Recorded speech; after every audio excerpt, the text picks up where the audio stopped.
That's what we're all about here, man. We're all about conversation and hearing ideas out and talking about those ideas, even if we don't necessarily agree with them.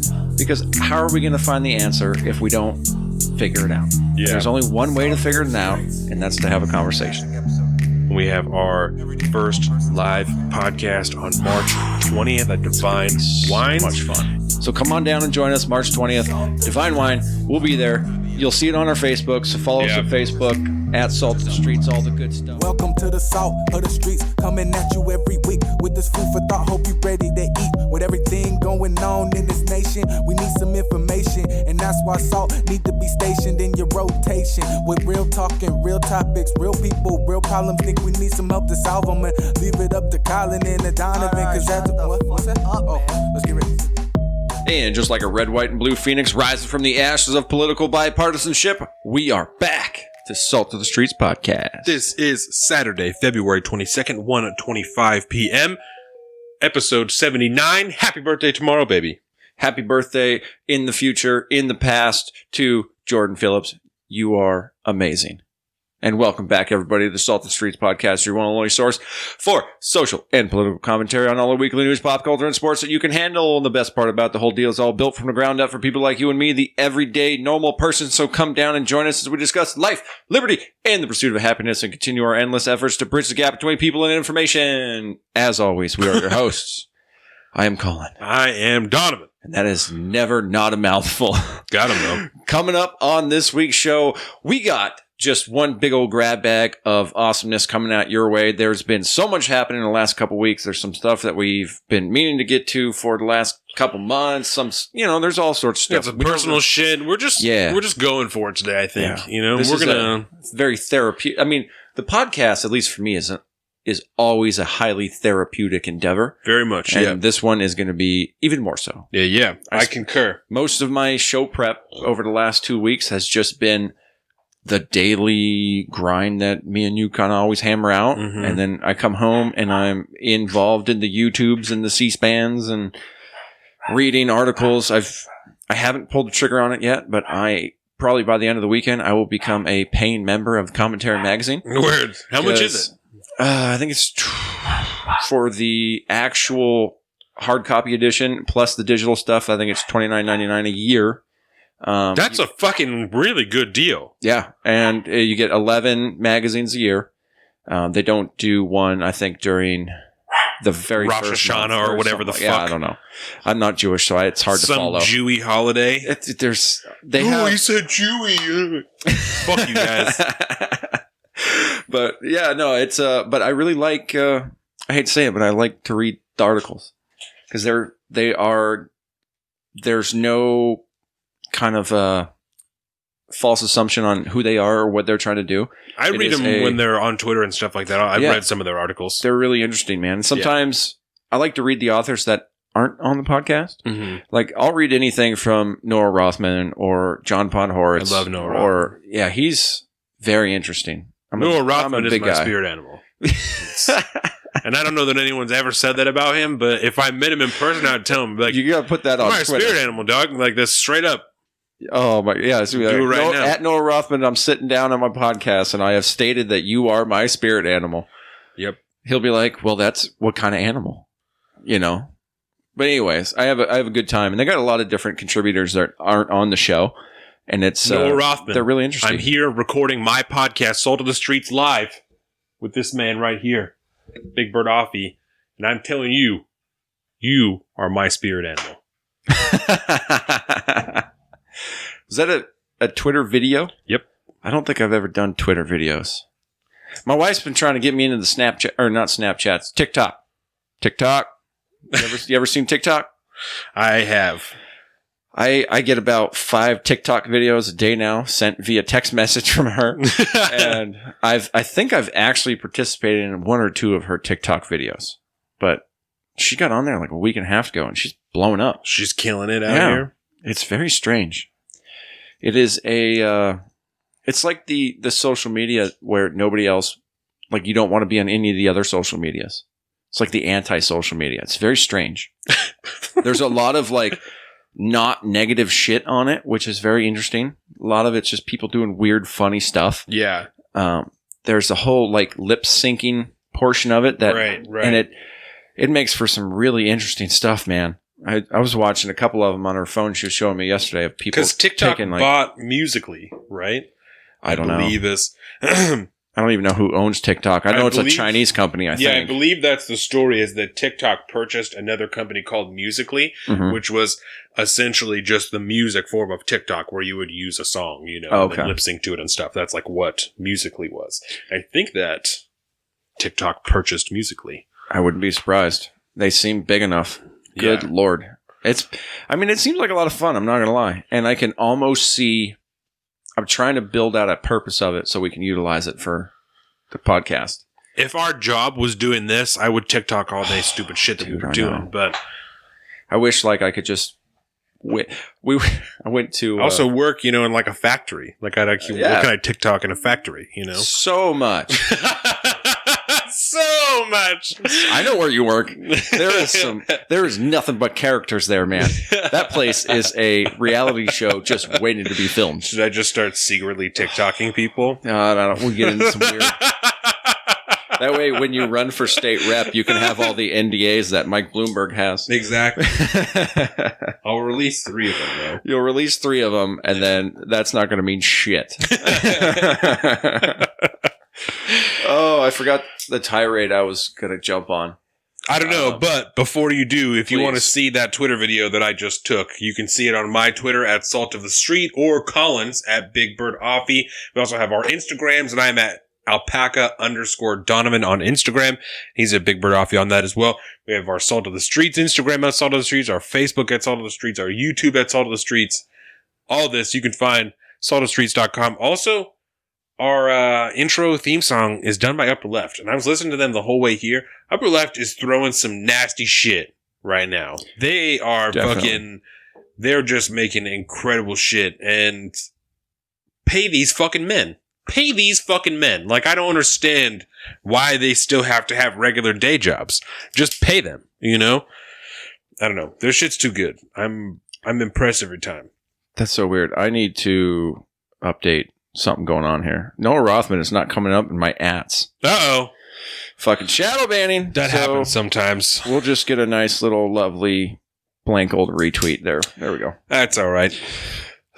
So I had the first thing I wanted to talk about today was this Also- lovely story. Oh, please. Fucking should have said on the pre-show. I completely forgot. Denzel's going to be on the show Yes. next time. Next episode, Denzel, 2 a.m. I can't will wait. be here in-house. Yeah, no, I'm really fucking jazzed. What was the episode when we had Upper Left in?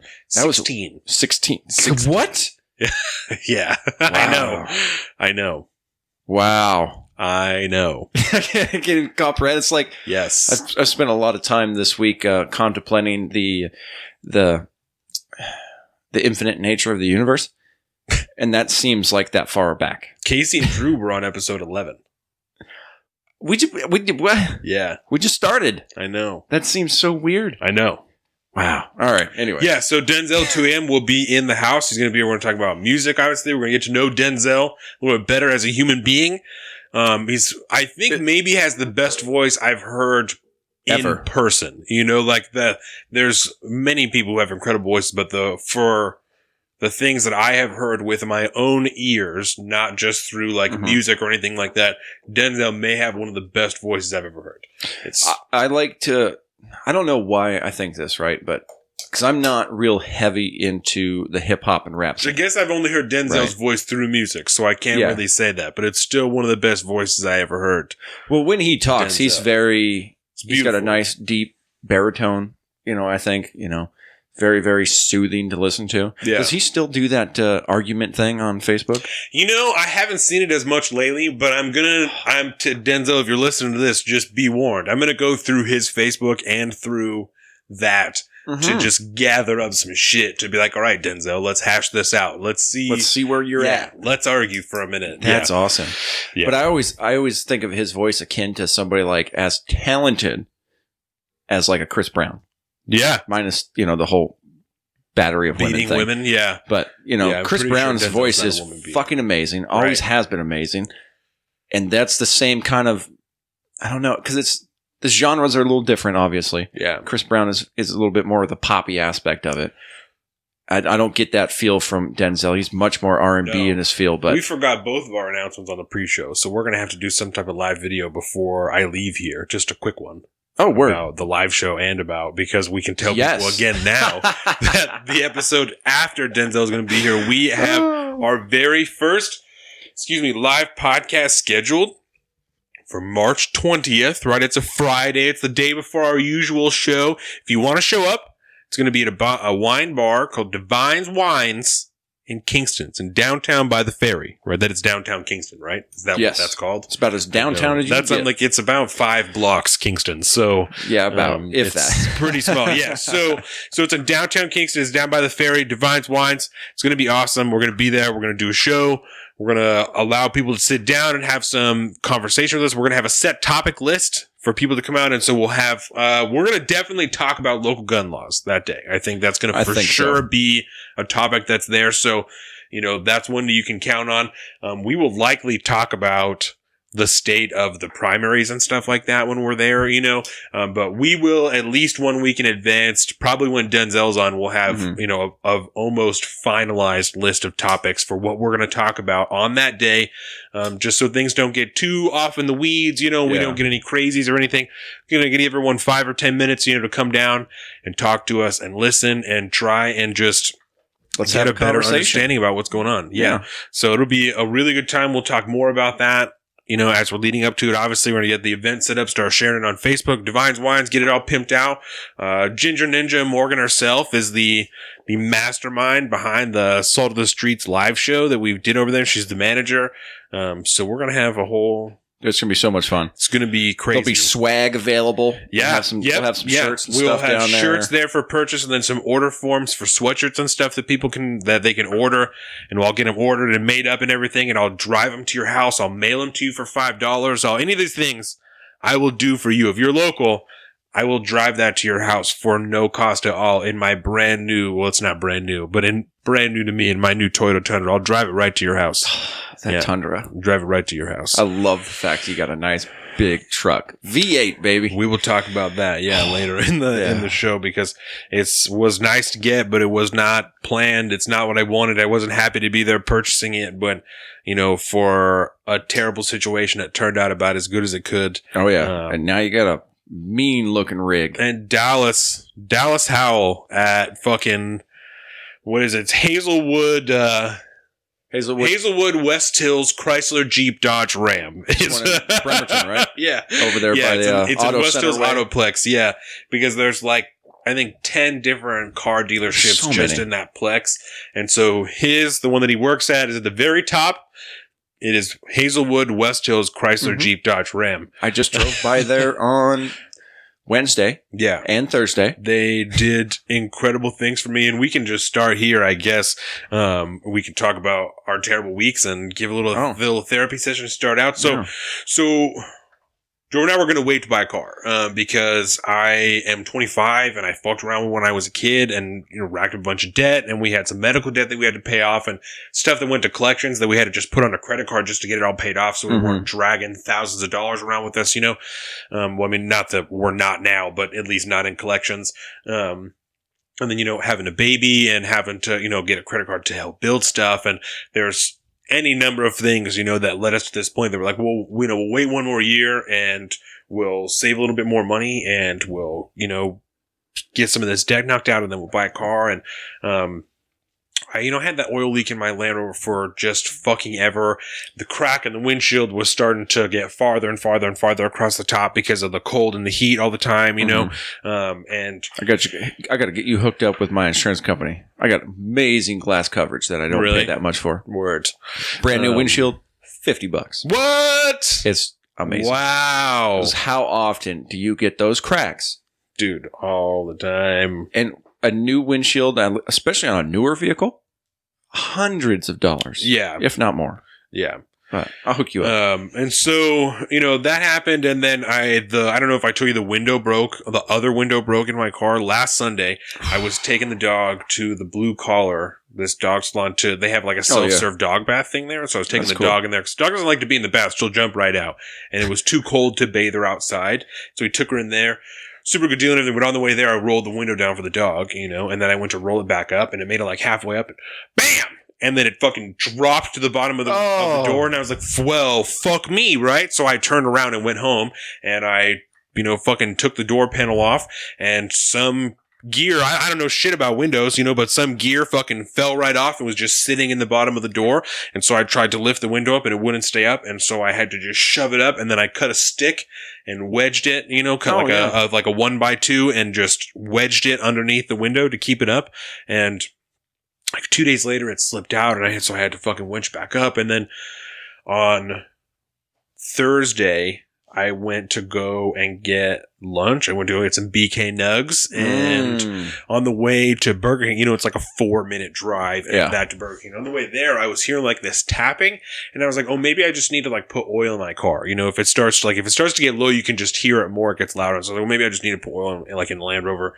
And then I got there and got my food on the way back. And I was like, no, that can't be it. Like, it's never been this loud before. And if it was this loud, my car, it's had to be about to stall. I was like, and there's no way that's going to be the case. And I was like, I must have just a fucking huge rock in my tire. Like, it's got to just be a fat rock, So I got back to work and I got out, was looking around and I popped a rock out of my tire. And then I was like, that can't be it. Yeah, that's too small. That couldn't have been it. And so I looked around more and there was a bolt that probably had a 10 or 12 millimeter head on it with a washer around it that was just straight in my fucking tire. And it wasn't flat, so like the washer was helping and like it was just wedged right in there. Oh. But yeah, just a fat bolt. And so this is just a series. And on the way to work that morning, my check engine light started to flash for like 5 or 6 seconds and then stopped, and I'm just like, what the fuck? I don't want to deal with this anymore, It's endless. And so I just fucking, and then right after because this was really like the cherry on top of everything was that like I have a 100% payment history as far as credit goes. I've literally never missed a payment for any type of credit service I've ever been involved in. I've had some type of credit since I turned 18. It's been 7 years. I've never missed a single payment. Healthy. Right? I have pretty good credit for being 25. So I was like, oh, well, Credit Karma. I'm like, I don't want to do this anymore. We were talking about buying a car over the last like couple of days. When the window broke, I was like, we might have to just do this before because I don't want to fuck with this anymore. Fucking motors for car windows are stupid expensive, especially Land Rover dumb. Yeah. So I got to do that too. So I'm like, fuck it, Credit Karma, and so I busted out my Credit Karma app and my credit had dropped like 80 points because I had something that hit collections from fucking 2015, right? 5 years old, right? So when I called them, because I'm like, I don't understand. I don't know where this came from. Freaking the fuck out because my credit was great. And now it's dropped 80 points. We got a new card in May, June, when we got those pistols, when Jordan had that whole deal happen with the baby and everything. We went and got the pistols, like it was a whole, so my credit was great then because they gave me a card in about 5 fucking seconds and they're like, just take it here, money, spend it and give us whatever. And so since then, this has hit. And so I called them like, I don't understand what's happening. And so the address they read me is my mom's address that I haven't lived in since you were a kid. So I was 19 when I moved out of there. I was 19 when I left my mom's house. When I stopped living there completely, I was 19 years old. Who knows what it was? So it's been 6 years since it was from when you and I worked together and I was at the doctor constantly trying to figure out my stomach. Oh, yeah. That's what this is from. Oh, shit. It's been that long. They're sending letters to an address. My mom doesn't own that house anymore. They never called me, never anything. Hits collections, 80 points. So now I don't even have good credit to go and be like, give me a car. I got great credit. I got all this history. Dude, you know what I'm saying? So now I have no money for a down payment. I have shit for a down payment, Yep. I have no fucking shit credit to try and get something zero down, So Kyle, our coworker, has that friend Dallas that I was like, I don't know what to do. I was literally in tears on Thursday, just lost, embarrassed I had put myself into debt, embarrassed I didn't have money saved, embarrassed that I had let this thing go to collections, just embarrassed and fucking welcome to being the majority of America. And that's why I think this is helpful, right? It's because this is not a unique story. And this is not a tale of like, I want people to feel sorry for me. I think this is a tale representative of, like you said, most of America, right? Yep. And it shows the grit. And I'm not trying to like talk myself up because, like I said, it's not about me. This, for me, when I'm thinking about it, as I'm buying a truck that I didn't want to buy, or I wanted to buy the truck, but that I wasn't prepared to buy. I wanted to wait to do it, you know. I'm sitting and thinking, this is America, you know, where we are in a horrible shit fucking position. We're still going to figure it out, you know, and it's this is where we're at, that I am working as hard as I can. I am a father on one income with my wife to try and support a child because it's too expensive for her to work and to try and pay for childcare. Doesn't make any sense. And now I'm at a point where I don't know what to do. You know, to try and exist up until this point, I've had to use credit cards to get by until I made enough money to be able to support myself and my family. And now that I do, I've racked up enough debt that I can't buy anything. You know, I have nothing of value to try and prove to anything, you know, horrible. It's embarrassing. And so I had to show up and be like, listen, I can give you this much money and my car. Like, that's what I can give you to try and get a vehicle today, because I don't have anything other than my payment history to show you that, like, I'm a good creditor, you know, because you've just seen that I had some in hit collections that I didn't pay for 6 months because I didn't fucking know that it was there, because I don't check my credit report often enough, you know, which is stupid. You shouldn't have to, but but it's a modern day American mistake that you should be checking your credit report frequently in a way that won't affect it negatively. And I wasn't doing that, you know. I'm not gonna lie. This entire conversation reminds me of an excellent TikTok post I saw last night. Talking about every aspect of what you're describing, because even though, and this is, I think it's very important for everybody to understand this, and I want to be careful how I say this. Most people will experience something that you just experienced. And even though you might be able to step back and say, okay, well, I'm not alone in this. Everyone else happened. It happens to a ton of people. Regardless of what that particular situation is and how difficult everyone else's lives are, that problem that you're having at that time is soul crushing. Yeah. Because there's only one person who it affects, and that's the individual at the time. And so even though you can find empty solace in the fact that everybody else goes through the same shit, but you still have to go through it. And you still have to find your way out of the other end. And so there's no way to not be alone in that situation. And my real moral that I drew from this, or at least the lesson that I came here to share from it, right, is that what you said is very true. You know, that no one hearing this should try and take it as, well, you're all right because you're not alone. You know, because that doesn't make it any better. It doesn't change your situation, right? My point really is that sometimes life puts you in a position where you have to do something that makes you uncomfortable, you know, and you have to just have faith that it will be okay. You know, you have to just continue to persevere and continue to try and continue to work as hard as you can, you know, to make sure that it works. You know, at this point, I got to recommit myself back to my job, make sure that I'm working as much as I was before Dax was born. You know, I was working, 50, 55 hours a week. I got to make sure, I'm capable of that. And I got complacent because I was like, well, I don't need this money. We're paying off debt. We're fucking whatever. I don't need a car right now. Land Rover's fine. Yep. This is what you get, This is what I've been talking about in any number of issues we talked about in the past. Complacency. Complacency kills. If you get complacent, you get fucked. Yep. That's not what this is about. That's not how we build a company, is by being complacent. You know, that's not how we succeed. That's not how Americans succeed. And I don't mean America as a country. I mean, yes, but I mean, I'm talking about individuals. You succeed by working as hard as you can and not lifting yourself up by your bootstraps. That's a fucking whatever, That doesn't mean almost anything anymore. But trying as hard as you can. Yep. Taking the lessons and the signs that life is delivering you, that you love this Land Rover, but it's time to move on. You don't want to be buying a new car, but it's time to move on, because if you don't, you'll be in a way worse position next January when you're trying to buy a car, Move on, and I met with my mom yesterday, and my dad started to find, okay, so this is like a super personal thing, but like my dad. Pull this thing a little bit out there. My dad was finally been paying back child support from when I was a child, And so my mom, when I saw, that's a whole deal, right? And so when I saw my mom yesterday, she's like, oh, this is what's happening. So I can give you this, And so there's just, ever since, I felt like I just was like, okay, I'm just letting go and I'm just doing whatever I can do. I'm just going to try. I'm just going to put my fucking head down and grind at this issue until it's solved. You know, I got myself a truck. That's the truck that I've wanted for several years now. It fits every aspect that I needed in my life. You know, it has the doors I need, it has the space that I need, the bed, that everything, you know, it's low miles. Perfect. Fits perfectly for what I needed. You know, I was able to work with someone who cared about me as an individual and fought for me with his job, with his company, to try and make sure that I could get something for my family, for myself, to make sure that we're good, you know? And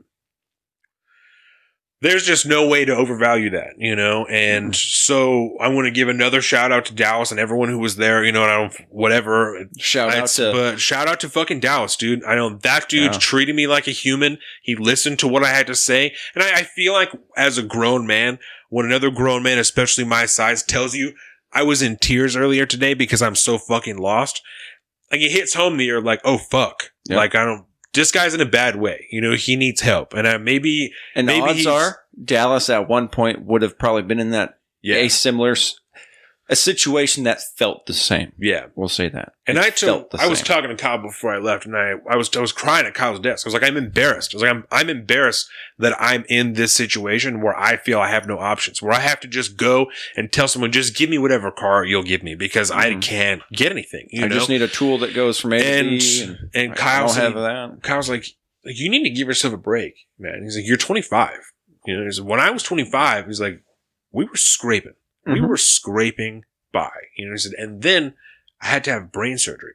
It was like, so, and it's not, you know, he's like, and this is not to like put you down or be like, you know, it's not that bad. Yeah, Kyle doesn't do that. No, he's like, but just recognize, you know, that like you're doing really pretty good. You know, it's like, even though you have this debt, you've done whatever, you know, so you're 25 and you're supporting a family on one income, and not because you make so much money, but because you're fucking hustling. Like, I know when I had that conversation with that piece of shit on Twitter earlier this week, or I don't want to call him piece of shit because I don't know him as a person, but that incredibly ignorant individual on Twitter, and he was telling me, you know, you'll never know because you've never known adversity. You've never had to strive against something you don't know. That seemed incredibly presumptuous. And then what made me think that you knew this guy. Yeah. Because who says that? No, you don't know never anybody. Met him in my life. And then continued to subtweet after that about how white people don't know this and white people will never understand this. And, you know, then later in the issue about, because it was about semi-automatic rifles and stuff. And then later, I need you to not look at this issue as an American, but look at it as a human.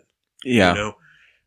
First of all, it doesn't fucking mean anything to me because we're talking about the Second Amendment, right? This is a solely American issue, an American actually. right in the American Constitution of the United States of America. So I'm going to go ahead and continue to associate my identity as an American citizen with this discussion about the Second Amendment in the United States Constitution. That's fucking ignorant. It just doesn't we talked about it, and I thought genuinely about asking that dude to come on and have a conversation about this. And I agreed with you that after I thought about it more, I want to have a discussion with someone who represents that point of view, but not this person who's willing to take personal attacks and make assumptions like this to try and fit their argument, you know? Because I'm not I'm not saying that I have the hardest life in the world, but to say that I haven't faced adversity, I think is patently false. And I don't appreciate somebody who doesn't know me, who's willing to assume because they look at me and think that I'm totally white, that I've never seen any type of problem in my life. So your white privilege is showing. I think that that's fucking ignorant. And it's racist. It's racist to, especially, like I said, he started to subtweet about white people will never understand this. That's racist. Yeah. And people don't want to, you know, oh, that's not racist, you know, because of whatever. That's racist. To say that white people will never understand this issue because they don't know adversity is racist. Oh, yeah. You are characterizing every white person as though they're born with a silver spoon in their mouth, which is not the fucking fact of the matter. You must have been reading that 1619 project. It doesn't, that's not to ignore economic disparity between different races, but that doesn't mean that all white people have always had it good forever. Like, that's not what that means. And I don't understand. It makes zero logical sense. It's racist to try and paint an entire race as one particular thing without knowing every white person on the planet. That's racist, you know? And I don't understand that cognitive dissonance where it's not racist because we're talking about white people. Like that doesn't make any sense. And I'm not saying like white jokes and black jokes aren't funny. We're not talking about jokes. We're talking about genuine statements that people are making about different races. And that's racist. And remember, that whole conversation is taking place on Twitter. Which is not a good way to communicate those ideas. Not at all. And that's why I thought about asking him to come in, was because I knew that this conversation is not fully representative of what it could be if we were in person. But if that guy takes that one statement or one or two statements that you guys had, and then he starts subtweeting, he gets to be the virtue signaling hero to all his intersectional friends. Yeah. And then, he gave you kind of that like, oh, it's all good, bro. Like, I'm a live and let live, and I'm just, you can have your way even though you're wrong. Or it's like, okay, that's super passive aggressive, number one, and all you're doing is virtue signaling. And when you're not trying to engage at all. He did not engage on anything that you actually addressed. Period. No. Which is it's disingenuous, and whether or not it's malicious or not, you can only assume because it's Twitter. He told me that the statistics that I had used were illegitimate because of unlawful context. Oh, unlawful context. Unlawful context. Oh. The statistic that I used is that minimum 500,000 people every year save their lives or the lives of someone else because of defensive use of firearms. And because I don't know the context around every single one of those lives being saved, I can't use that statistic. Oh, I thought we were speaking in human terms, though. I'm sorry. I thought that the context was that they used a firearm to save or defend their lives.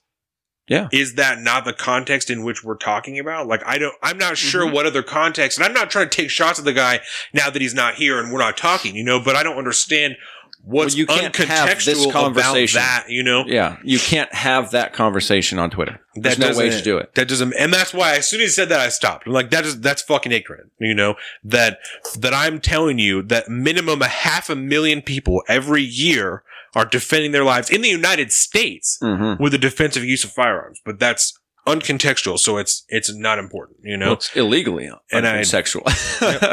Illegal context. Unlawful context, yeah. Which what doesn't mean anything. No. That's one of them. That's like a corporate word, like synergy. I'm going to look up unlawful context just to make sure that there isn't some type of intersectional meaning that we're not. This is true. The intersectional waters run very deep. Yeah. And I wonder if, in my mind, I assume illegal context or unlawful context would be like people who shouldn't have had those firearms saving their lives, maybe, or.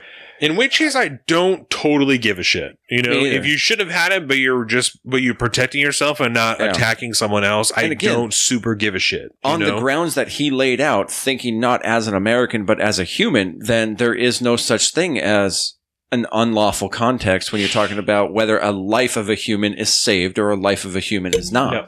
There is no definition for unlawful context, just so that we're all on the same page. Because I did think for a second, maybe I just don't know that term and it really does mean something. But unlawful context is just something that he made up to try and say that my statistic is illegitimate when that's based on a study done by the CDC. The Center of Disease Control, the same center that tells you how many people are killed using firearms every year is telling you how many people are saving lives using firearms every year. So I don't understand why one statistic is acceptable, but the other one is not. Even though when you say 60,000 people or whatever die every year from guns, the context behind that is half of those are suicides, which doesn't mean that people aren't dying, but they're not being attacked by someone else with a firearm. The reality is we don't know what the number really is because they don't track those numbers. Right. And so you can't have that argument because there's no factual basis. You just have to take reporting from police departments and how people died. Yeah. You could see how many generally, at least even in your area, are suicides. But altogether, CDC can't study that. So I think that conversation, that's part of why I want to have that conversation at the live show, is because I think that will be a better time to have that conversation to at least understand a more general point of view from people who are there, that may represent this side of the discussion, which is something I'm open to as long as it's better than, you just don't know because you don't know any adversity, We're going to be in Kingston, so I don't know how diverse the population will be there, but we'll fucking see. I told you about the one Trump supporter on the corner. Yeah. That was wild. And when I brought up the Second Amendment rally in Virginia, because someone else chimed in talking about, Second Amendment protect rights and, you're, supposed to fight against the government if you need to. And I was like, well, yeah, I mean, people, that guy then said something about, this right's been abused and so we don't really deserve it anymore. And I said, well, I think that 22,000 people or whatever just gathered in Virginia and showed that that's not correct, being as over half of them were openly concealed carrying firearms and no one died. So I'm not sure how we've abused that openly, that these people can't have a firearm safely, and yeah, it doesn't really work out in the end. Yeah, so that's when I needed to start looking at it like a human and not like an American, Which still, and also doesn't make any sense. That crowd wasn't diverse at all, by the way. It was like another addition. That's like, so why? And on that note, I would just say that if we talk about something, whether it's here on the podcast or in the pre-show or on our social medias, then feel free to reach out to us and you can give us your 2 cents at the beginning, or, if you want to actually have a real life conversation, join us in the pre-show on Saturdays. Send us an email. Hit us in the DMs or anything like that, and we can direct it to a live stream session where we can actually have a healthy back and forth and actually have a conversation. In the right circumstance, I'm not opposed to a back and forth email. There's all kinds of stuff. All kinds of different ways that I'm willing to have that conversation. Mm-hmm. Excuse me. And that's the way we want to do it, because a lot of, if we're going to sit here for 3 hours, 4 hours every other Saturday and talk about these things, there's a reason it has to be 3 to 4 hours, because these things can't be explained in text messages and emails and short snippets. Especially on Twitter. Yeah. Yeah. I mean, it doesn't work in the mainstream news. It doesn't work on anything except in a long form conversational setting. Do you know what's really funny is that whole thing started because I don't even know what the root article was. It was something that I'm pretty sure it was AOC had said about, this is authoritarian and overstepping. And I said, if you think that this is authoritarian, but you think that door-to-door bans of assault rifles is not, then the cognitive dissonance here is fucking crazy, And then this conversation about, if you really think that you need that, then you got me fucked up and blah, blah, blah. Okay, well. Okay. In the end, he's like a hardcore martial artist, like Super Zen. He can take care of anything. And that was his argument. Is, well, if you really want to protect yourself, why don't you just invest in some self-defense classes? Why do you think that you need to take someone's life to try and defend yourself? And do you really want that on your conscience? Let me just get this out there for everyone, right? For everyone. So if you're listening, JD Human, whatever the fuck that guy's name is, right? If you're listening, let me just put this out there right fucking now, because this isn't just for me who carries a pistol, for anyone who carries a gun with them every day. If you are not actively prepared for the opportunity. Opportunity sounds too like, and that's right. It's because it's not a positive thing, but if you're presented with some circumstance in which you feel you have to do this, if you are not prepared to accept the responsibility of possibly having to take someone's life in defense of your own, you should not be carrying a pistol. That being said, I carry a pistol with me every day with the full understanding that I hold my life in higher regard than someone else's who may choose to attack me. I accept that responsibility every day when I leave my house with my gun in my car, in my waistband, in my hand, wherever. That if someone is to attack me, I am taking that on myself that I may take someone's life. If you're not prepared to do that, you should not be carrying a pistol. I think that was brilliantly put. Could not have said it any better. That was chills over here. I accepted that responsibility the day that I purchased this and received a concealed pistol license in the mail. I chose this responsibility. I hope to never, ever have to do that. But I've accepted that that is something I may have to do at some point by virtue of me carrying this weapon. I'm comfortable with that. I don't want to do that. I'm not looking to do that. And that's why I've not shot anybody yet. It's because I don't want to do that. But I'm not willing to risk. Anybody. I also feel very confident as a man who's 6'2" and 240 pounds. I feel very confident in my ability to defend myself in a one-on-one altercation with just about anybody. I'm not saying I can kick anyone's ass. I feel confident I can defend myself, right? Do you ever do any, I know you kind of I did some martial arts when I was younger, but I think it was like 13 probably when I was done. And I did fighting in school and stuff, but not, fighting in school and stuff. Just shit that That's happens, what I'm saying. Like, you ever get in some actual legit Yeah, and little then I had fuck-ups? older brothers, so I had been in no shortage of hand-to-hand altercations, whether they're short or semi-extended for whatever reason. I've been in no shortage of Gotcha. physical altercations with family I just don't think I've members and ever heard you non-family talk about members. anything like that before. I didn't really get into fights when I got into high school. I was big enough that it just wasn't I was able to make enough noise that it wasn't really a problem, Most people, I think most people at that age, they don't have fighting experience. You might have some wrestlers or like the occasional person that's doing something on the side, martial arts, but for the most part, it's all just about size and attitude when you're in high school. Yeah, and there was, like people would like slap box and stuff like that, but it wasn't like a. Like I said, I was big enough and played football and stuff that wasn't an obstacle for me in school, really. I don't get our generation. But no, stupid as shit. But I discovered motherfuckers do dumb stuff. Right. And not to to shift gears too much here to something a little bit on the lighter side. But I've been watching a lot of, you know who Bridget Fetisi is? No. She's kind of one of these people. She's newer to the intellectual scene, we'll call it, the IDW kind of scene. She's been on Ruben before. She was on Joe Rogan. She's had conversations with, you know who Jonah Goldberg is? Yeah. John Podhorns and stuff that talk about Jonah Goldberg all the time. He actually has a really good podcast, by the way, called The Revenant. What do you need, glass? Yeah. Where is your glass? Oh, my glass. Mine, yeah. Refill the beers. What was I going to say? We're talking about Bridget Fetisi.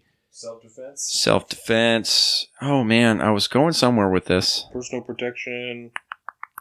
Damn it. It's all right. I'll finish up and maybe you'll think of it. There That you go. being said, regardless of how confident I feel in my ability to defend myself, I choose not to leave that up to chance while I'm with my family. There you go. I choose to take control of a situation I may find myself in and not leave that up to chance. I'm going to do everything that I can to protect myself and my family. If it comes down to me having to use a firearm, then that's what I'm going to do. Mm-hmm. I'm not willing to risk any of our protection because I don't, for someone else's moral quandary, for whatever. That's not... Well, to take it all the way back to, was it pre-show we were talking about the lockdown drills? We just open You'd that. be I have a better lighter. prepared. You know what I mean? I have a lighter. But I got these long ass arms. There it is. Oh no! And Silent Bob goes down. Bob down. Finally, I actually remembered. By the way, Bridget Fetisi's talking about this thing the other day on one of her YouTube shows called Dumpster Fire, which you would fucking love. And it's how the generational gaps might be a little too wide. Right. There's some people that don't fit into the traditional millennial kind of gap. Some of them don't fit traditionally in Gen Xers. I don't care, dude. Just give me a beer. Remember. Let's assume that you acted in rational self-interest and poured yourself one first. Just in case you poured me one first and then I had a heart attack and died, then you couldn't have had your beer ready. But she was talking about this gap, and I'm like, man, I fucking identify with this. I don't identify with the hardcore millennial base. And I'm too young to be a Gen Zer or a Gen Xer. But like, I feel like I'm lost in this little middle space between that. And she started referring at the Zillennials. Or no, Zillennials or something. It's basically X-millennial. We're stuck halfway in between. We're not quite Gen Xers, but like we can't get down with the millennial genre. Yeah. I'm like, oh my God, that's me. That's so me. She doesn't refer to the generations as like the boomers. It's like, because she is definitely a Gen Xer, but very interesting person, man. But she just calls them the olds, and then like we're the poors. You know, everybody that's not fucking rich and shit. If you're not a politician that makes $1 million, you know, you're one of the poors. Yeah. Highly recommend her weekly podcast, Dumpster Fire. It is nothing but like a half hour of nonstop comedy about all the political and sociological things that happened that week. Yeah. It's perfect. It's a great way to intake good information, but still have it be hilarious. used to be a Playboy writer for Playboy. Oh, really? And yeah, so it's very, very interesting. Rogan's got an episode with her. That's like, I think, the best gateway into her thing. But anyways, there was something else I wanted to ask you about. Oh, I wanted to talk to you about my leftist friend that getting into business, right? So it is our leftist friend. Our leftist friend. Whatever, your leftist friend. But this happens to a lot of people. Anonymity. It does. And any number of leftists we know. Yeah. And I will tell you right now that even on my side, I had no true understanding of the real world implications of the more progressive lefty policies and their real life implications until I got into business. So let's hear it. And this was my week, right? My week was not nearly as, say, fiscally draining. It was emotionally and physically draining, having, trying to run a business or at least, this is a relatively big business with a lot of dollars flowing around. Yeah. Not a whole lot of people there to run it. Right. You guys do construction shit. So just as inherently there's going to be a lot of money flowing around. It's just it's a thing due to the industry. Right. And because you don't work for a corporation, but you just handling big money shit. And in true kind of lefty fashion, we have gotten into a situation where it's kind of like a partially employment or employee owned, and not all the employees own, but there's people that aren't like licensed professionals who are owners in this business now. But we all communicate. There's about 4 or 5 of us that all have to kind of run this thing together. Mm-hmm. And the weight that we each pull is a lot to handle, especially mentally and top of physically. I've pulled more hours since I actually became a business owner than I ever did as an employee. Right. And I write off a lot of my time, because I'm just siphoning money away from my own business at that point. It doesn't become fiscally responsible at the end. And so you take a big hit on stuff like that. And that's just one aspect of some of the things you deal with as a business owner, right? I've recently been involved in hiring, which is, oh my God, one of the worst things in the world to do. I even tried an ad for ZipRecruiter, right? Because I hear it on so many podcasts, and so thanks to the podcast, I got a nice little subscription code thing, and I got to try it out for a week for free, which was dope. But all these different aspects, and then at some point throughout the week, a friend had gotten in touch with me and started talking about some business stuff, and it was related to taxes and how the business end of taxes that have to be paid every month, an ungodly amount of money that you have to this is all due to my hard work and my other people's hard work and all the shit. And now the more money you make, the more taxes you got to pay. Yes. And it's in every facet of your business. Every penny that comes into your business in any capacity property, is taxed. Stock, everything. Yes. It's ridiculous. I know I'm both am and am not excited to own this company with you, because it's going to be great to do what we love and own our own business. But I will say I would much rather run this business than any other business. Yeah. Jordan said something about not being able to play video games on a Saturday morning. And I said, if I don't have time to play video games on a Saturday morning until my kid wakes up, then I'm not running this business correctly. Exactly. It's if I don't have Saturday and Sunday to myself, then what the fuck am I really doing? 5 days a week, I'll put something on the internet. It'll be me and him for an hour on the internet every fucking day. I'm Saturday and Sunday, fuck off. Football season, video games, I still got shit I want to do, And if we own the fucking company, then fuck it, you know? And it's the same way with your business owners and their stance on Fridays. Yeah. Fuck it. If you don't need to be here, don't be here. Go spend time with your family. Yeah. Go live your life. You don't need the money. Don't come in on the weekends. We don't give a shit. Yeah. Go live your life. We're not here. Why are you here? Yeah. Yeah. And I find that, depending on what industry, that's generally the way it is. Right. But anyway, this friend of ours had run into an issue that was completely unexpected, because I think relatively new to the management side of business and all this good stuff. And sometimes business owners don't have full understandings of tax implications too until they happen.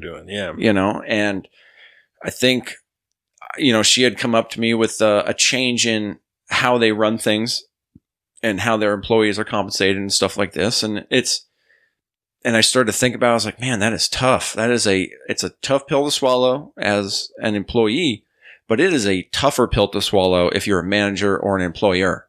Yeah. Because now that means you got to do it to everyone. And well, you have to do it to everybody who you don't want to do that to, because these are the people that it's not that you rely on to make you money. No, these are the people that you are incredibly thankful and appreciative of for their hard work so that you can all make a living. Because most don't have to be there. Even people who need that check could get another job somewhere else and then quit and be like, I don't give a fuck, I have another job. Yep. You know, they're still at the end of the day choosing to be there. No. I have never thought more hardly over the last 2 weeks about just the lack of stress involved in working a regular job where you can show up, do your job, get a paycheck, and go home. It's awesome. There's a lot of upside to that. I feel there is. And I had nobody, and I can just say this right now, nobody has a fucking clue until they've actually done it, because it takes over every aspect of your life. Yeah. It does, because that's your livelihood. Right. And you're terrified about that. And I will tell you right now that when this legit starts being run as a company, just due to the industry and the nature of what it is. We could be hustling, bro. We'd be hustling for a long time. But this, thankfully, is an industry that you can do that Monday through Friday, and just thanks to who we are and what we're plugged into, it's okay. You could totally get away with that and not have to sacrifice growth. There's car companies, a lot of, the people I bought my car from back in Long Island, the Subaru, they were a family-owned company. Closing on Sundays. Close on Sundays. Yeah, all Subaru dealerships, I think. Yeah, yeah. And that is, they call it Sundays, our family day. There is no work. We are closed on Sundays, period. And that's the way the whole country used to be, for God's sakes. I mean, there's still places in America that have these quote-unquote blue laws. We call them that are kind of, they're thought of more in the religious sense, that you can't even hunt sometimes on Sundays in some states, or between certain times on Sundays, because the idea was that you're supposed to not have any commitments so that you can go to church and be part of the community and so on. Blue law. Yeah. And there's a lot of other rationales to those these days in the states where they do exist.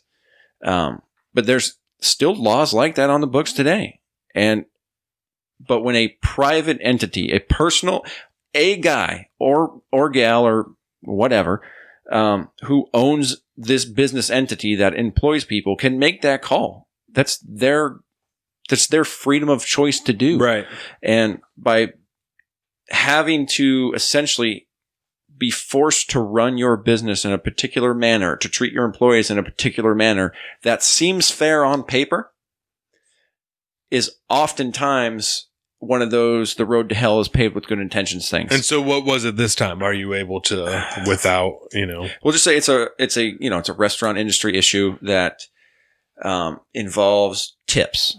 Tipping is very problematic. Yeah. In the sense of running as far as business. wages and stuff. Yeah. Yeah, because if it's a very weird thing to think about. When I worked in the restaurant industry, and it was like this. Carolina worked in the restaurant industry for a while. Like in certain restaurants, not everybody gets tips, or it used to be that not everybody got tips, and then sometimes it would be all the tips that are collected throughout the entire night are all pooled together and then divided into departments and people and all this stuff. Whereas, back in the old days, a tip was just gratuity. It was personal gratuity. Somebody gave you money and you put it in your pocket, and that's what it was. Right. I technically, according to the IRS, that is money that you made an income that you have to report and then pay taxes on. Yes. The reality of the situation is nobody knows that money changes hands 90% of the time. In cash, yes. Yes. Unless you're at a business now that reports those cash tip sales. And if you're a business, you can do that. You can do that and record them. And then at the end of the year, your business essentially gets taxed on that as income. And if you don't pay the taxes on it in, say, like a lot of restaurants now they'll just roll all the tips into your paycheck. And that way it's taxed. You don't have to worry about it. It's all written up in your end of the year taxes, all that good stuff. and then it's all done, right? Or you can shell out all that cash to all your employees, make everybody happy and all that, and then you just have to have a way to track it, report it on the books, and at the end of the year, you pay taxes on that from the business.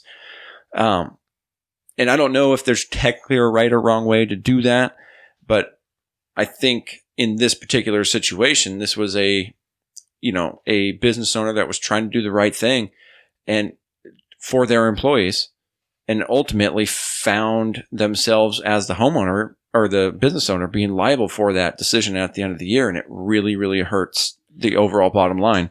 And you go, I can't afford to do that again next year. If this is what happens, I can't afford to do this, or I have to come up with some kind of savings scheme so that I could be able to afford it at the end of the year or something. But most of the time, business owners are just going to have to roll it into their paychecks. It's the easiest way to run the numbers and keep accurate books so that you're not have to double eat fucked. it. Yeah. But then that is less incentive for the employee to want to work there. It's a tough situation. And if you have to make that call as a business owner, you have to pay the personnel consequences. Yeah. And God help you, it is not easy to try to hire people to do that type of thing. So what's the leftist value being questioned here? The leftist value is that things like the highest minimum wage, the every word. So that's what part of the deal is. High taxes on businesses. Yeah. Because capitalism is bad and all that money needs to be redistributed to everybody. That to do that on the greater good, you're fucking every individual involved at every step of the way. High taxes on businesses to pay for the $15 minimum wage. Is that? Yeah. It's not something that you can do very easily as a business, and especially a small one when you don't have that many employees as this particular business. Very much, and it could be a life-changing, business-ending endeavor. Yeah. Because if you can't find people, you're only one person. You can try to run your business the best you can, but that means you are responsible for it at every single stage of operation. Well, even somewhere like Bennick, there's like 45 employees, give or take a few, and that's things like that still, that's a good company that does a lot of shit. You sell a lot of shit out of that building, but those things still deeply affect a company even that size, not they're a small company, but they're a large small company comparatively. Small companies, the smallest of, hometown American companies, less than 15 employees. Right. A lot of those, right? Yeah. Things where you don't hit that employee threshold to provide healthcare and stuff like that. Yeah. Stuff like that. Like you can get away with certain things. If I was required by law to provide full healthcare coverage for my employees, newsflash, the business would be down overnight. Newsflash, everyone's fired. You all have to leave.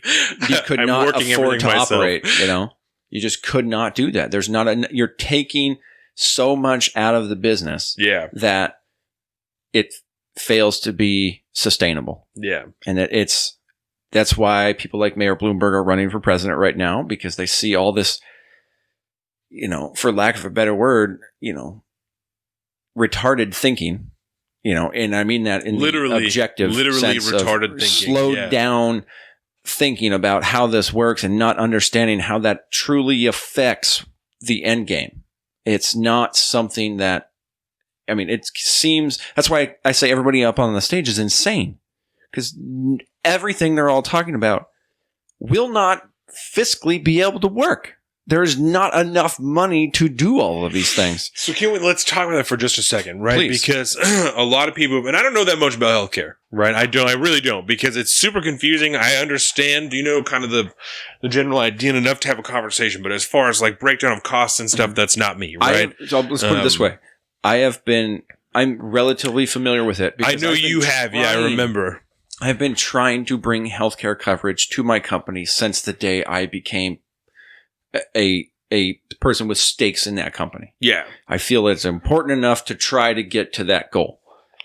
But fuck. So let me throw this, right? Because I think the one positive thing that I've been able to draw from Joe Biden this whole time is that he continues to talk about the cost of Medicare for all, right? Yes. $35 trillion or whatever over 10 years, which is way fucking more than our debt, how much money we take in every year, GDP, everything, right? Yep. So that's been my biggest thing when people ask me about healthcare. It's like I can't really get on board with Medicare for all just because of the cost, right? And not because like what will it do to the country. My thing is I can't get on board with that for the cost because if Bernie Sanders wins, I don't feel confident that Medicare for all will be a thing, right? So that's if Medicare for all were to be a thing, right? It depends. Because Bernie gets elected, so it's what happens underneath Bernie, right? So that's what I'm saying. I don't think that's I don't think so either. It's not an ABC thing, but if whatever was to happen and then Medicare for all were to be a thing, $35 trillion over 10 years. If that's what you're doing, you are, at least in my eyes, and I think the eyes of many people in the country, you are acknowledging that money does not mean anything. Yeah. You are acknowledging that it is all ones and zeros and it doesn't fucking matter. If you're willing to take on $35 trillion in national debt in the interest of everyone having cheaper healthcare when it's still going to cost the individuals more money in taxes every year, you are acknowledging money does not exist and it does not matter. At which point, why the fuck am I doing anything that I'm doing to try and make money? I'm just going to start doing shit for myself. I'm just going to start growing things, sustaining my own life, and fuck everyone else. I'm not going to work. I'm not going to do anything. I'm just going to fucking farm items, food, and just make our own shit because it doesn't matter. You're acknowledging all of this doesn't matter. Mm-hmm. So fuck a job, fuck paying bills, fuck any of that. That's a waste. I'm going to just make electricity. All that shit. I'll just do it myself because it's a fucking waste. It all doesn't matter. And why I'm not going to buy into a system that no one's going to acknowledge doesn't matter. And at that point, with that much fake shit floating around, I don't give a fuck. I think you bring up a bigger point than I think you even know you're making with the idea of currency doesn't really mean anything. I mean, we've talked about it before. No gold standard. Shit doesn't matter now. It doesn't mean anything now. I was just saying, because I'm pretty sure we've talked about that before, Only because we say that it matters, does it matter? And I'm not trying to be like, in the bigger picture, nothing even fucking matters. But truly, and people have expressed it in no shortage of times, that it's the same thing with the Supreme Court.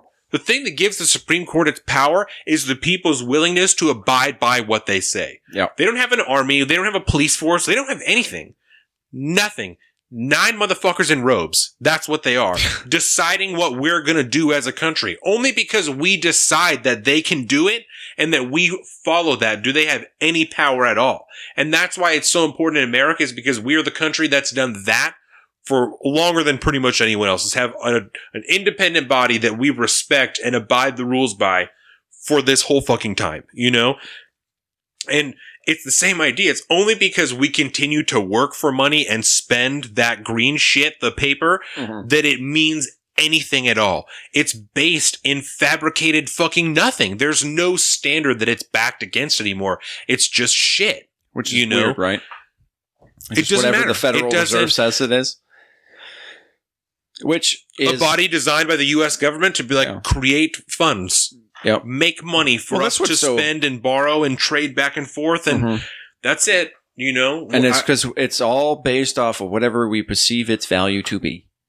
Right? Yeah. And that's one of the attractive things for a lot of people about cryptocurrency, Bitcoin, where it's not centralized. Nobody owns Bitcoin. It is dictated by what people are willing to pay for it at that time, how much it's worth. Yep. Which is like, it's just a more savage version of the US dollar, Which I would be, I'm not an economist, but having that relatively foundational threshold of what the value of a dollar is, can provide incentives to boost innovation in particular industries due to the supply and demand rule. Certainly. And with something like an e-currency where essentially the value is based off of supply and demand there as well, but it is consistently changing based off of solely supply and demand. Yeah. So the more demand there is on something, the higher the value it will be. And that can be kind of, I would be curious what long-term, economist views would be on that. what does that look like in 100 years from now? Can that drastically create a class system in which you have certain items that, just due to the nature of who are buying them, are completely unavailable to everyone else in the system of that currency? Which you can argue now, but it's mostly based off of hard materials still, like steel and electronics and all that stuff.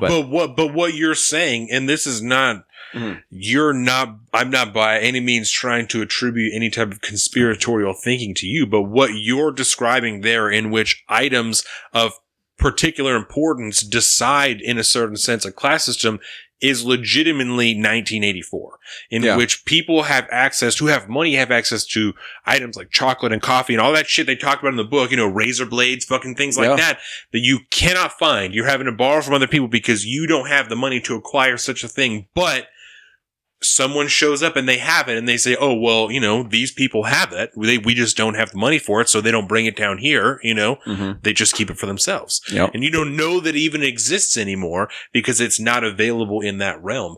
And that's fucking terrifying, you know, to think that there's items that, and it's in that way now, in some sense, as far as just products.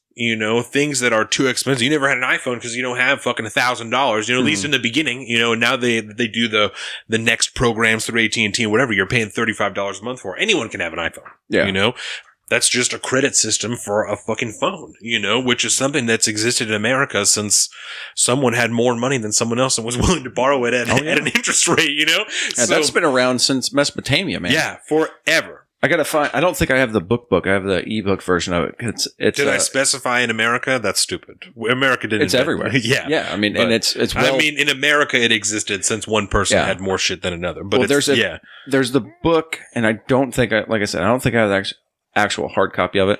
But it's called "The Wisest Man in Babylon," or "The Richest Man in Babylon," and I want to say it was written in the 20s or. I'm gonna have to look it up now. But it describes in great detail how credit works, how it worked back then, and how essentially it hasn't changed since then. We have institutional systems that we've built around it systems, to create gatekeepers for your credit. You know what I mean? Which makes it easier in some ways and harder in other ways, because now there's arbitrary numbers versus character and referenced history on, say, like your payment history, Right. It was much more simple back in the day. The idea of collateral, the idea of I am giving you a loan, but this loan is not for you. From my aspect as the loan grantor, this is an investment I'm making in you, to give you X amount of money, knowing that I'm going to get X money back with interest on that, so I can make money too. So it's all about making better investments. And in the situation you were talking about with your car, right? With that guy. Dallas. Richest man. Let me just pull this up. Babylon. With that, like, to have the ability to walk into a place and be able to talk to somebody, and to be able to have them relate to you on a human-to-human level. He can look at your payment history, and then he goes to talk to the manager, say like, hey, this guy's good for it. This number may not say that, but I can tell you right now that this is a person I feel like gambling on. Yeah. It was the way, a lot of home loaning used to be done. Yeah, banks still do a lot of that type of stuff, especially for like business loans, and personal loans. Those things in particular, when you meet with it's an underwriter, right, that you're meeting with, and they're asking you questions about what your business plan is and what you're going to make and all those things to decide whether or not they think you're going to make money, so that they can decide whether or not they think they're going to get their money back, And that was taken advantage of greatly before the recession. Oh yeah. Which came back. That was people essentially operating under that assumption, but with a malicious intent. Giving people who didn't have money houses that were so expensive that even when they didn't pay it off, they could still sell the house for so much that it didn't even matter. Yep. And then they were going to take out another loan against that person that they're like, they probably won't pay off this house, in which case when they don't, I'm going to get a fat stack when I have to resell this house again. Yep. It's malicious. 1926 was when that book was written. Joris Clayson. But I mean, it's a tiny little book. You can literally sit down and read it in a couple hours. That's very interesting. Yeah, and it's very, very good. It's incredibly informative. How every high school student doesn't get a copy of this to read and like understand as early as possible in life before you can graduate high school and go out into the world and fuck your life up. There's so much stuff that should be taught in high school that is not. You know, things that are irrelevant. I don't know. That is something that I heard. Was it Adam Green talking about on the Rogan this week? He's a theoretical physicist or a mathematician, or he's one of them people, them science folks. One of them smart guys. Yeah. And he was like just perturbed that like our educational system is, I mean, it's designed to be, to make you take tests, standardized tests. It's designed to meet the needs of the bureaucracy that funds it, which has no implication to what education is actually about. Life. Yeah. And as we change as a society on an exponential rate like we do today, our educational system has to adapt to that. But due to its bureaucratic nature, it is impossible for it to ever even come close to adapting at the scale and at the speed that it needs to happen. Yeah. We do have signs of life in that every now and again. But I mean, this is one of those things that talks about personal fiscal responsibility and teaches you what you need to do to be able to keep your shit on track as you try to become an adult. Mm-hmm. Becoming an adult and going out in the world and finding jobs and trying to start a family and finding a place to live it is incredibly complex and complicated. And you have to work your ass off to get to what we foresee as a comfortable position for most people. Everybody's level of comfort and happiness is subjective, obviously, but to get to that point, you need to know about debt and interest and your credit and checking and, I mean, everything from investing. And I mean, all aspects of that. You need to understand the implications of what happens when you don't pay your bills. What is collections and what does that do to you? What does that make you look like? And like all this good shit. I mean, it's stuff that nobody teaches, but it's required to live. And I don't understand where that comes from. If that's maybe failures of, traditional home values where you're getting a kind of, and I don't know that I necessarily think that should be something that's required by, or that should be all the time left up to the parents, not that because if they don't have that knowledge themselves, then they have no way to pass that, Definitely. And in a world where we're talking about a public education system, that is, we are teaching you the things that you will need to be a human being. Those are the things that you will need to be a human being in America, It's a gap that's missing. Yeah.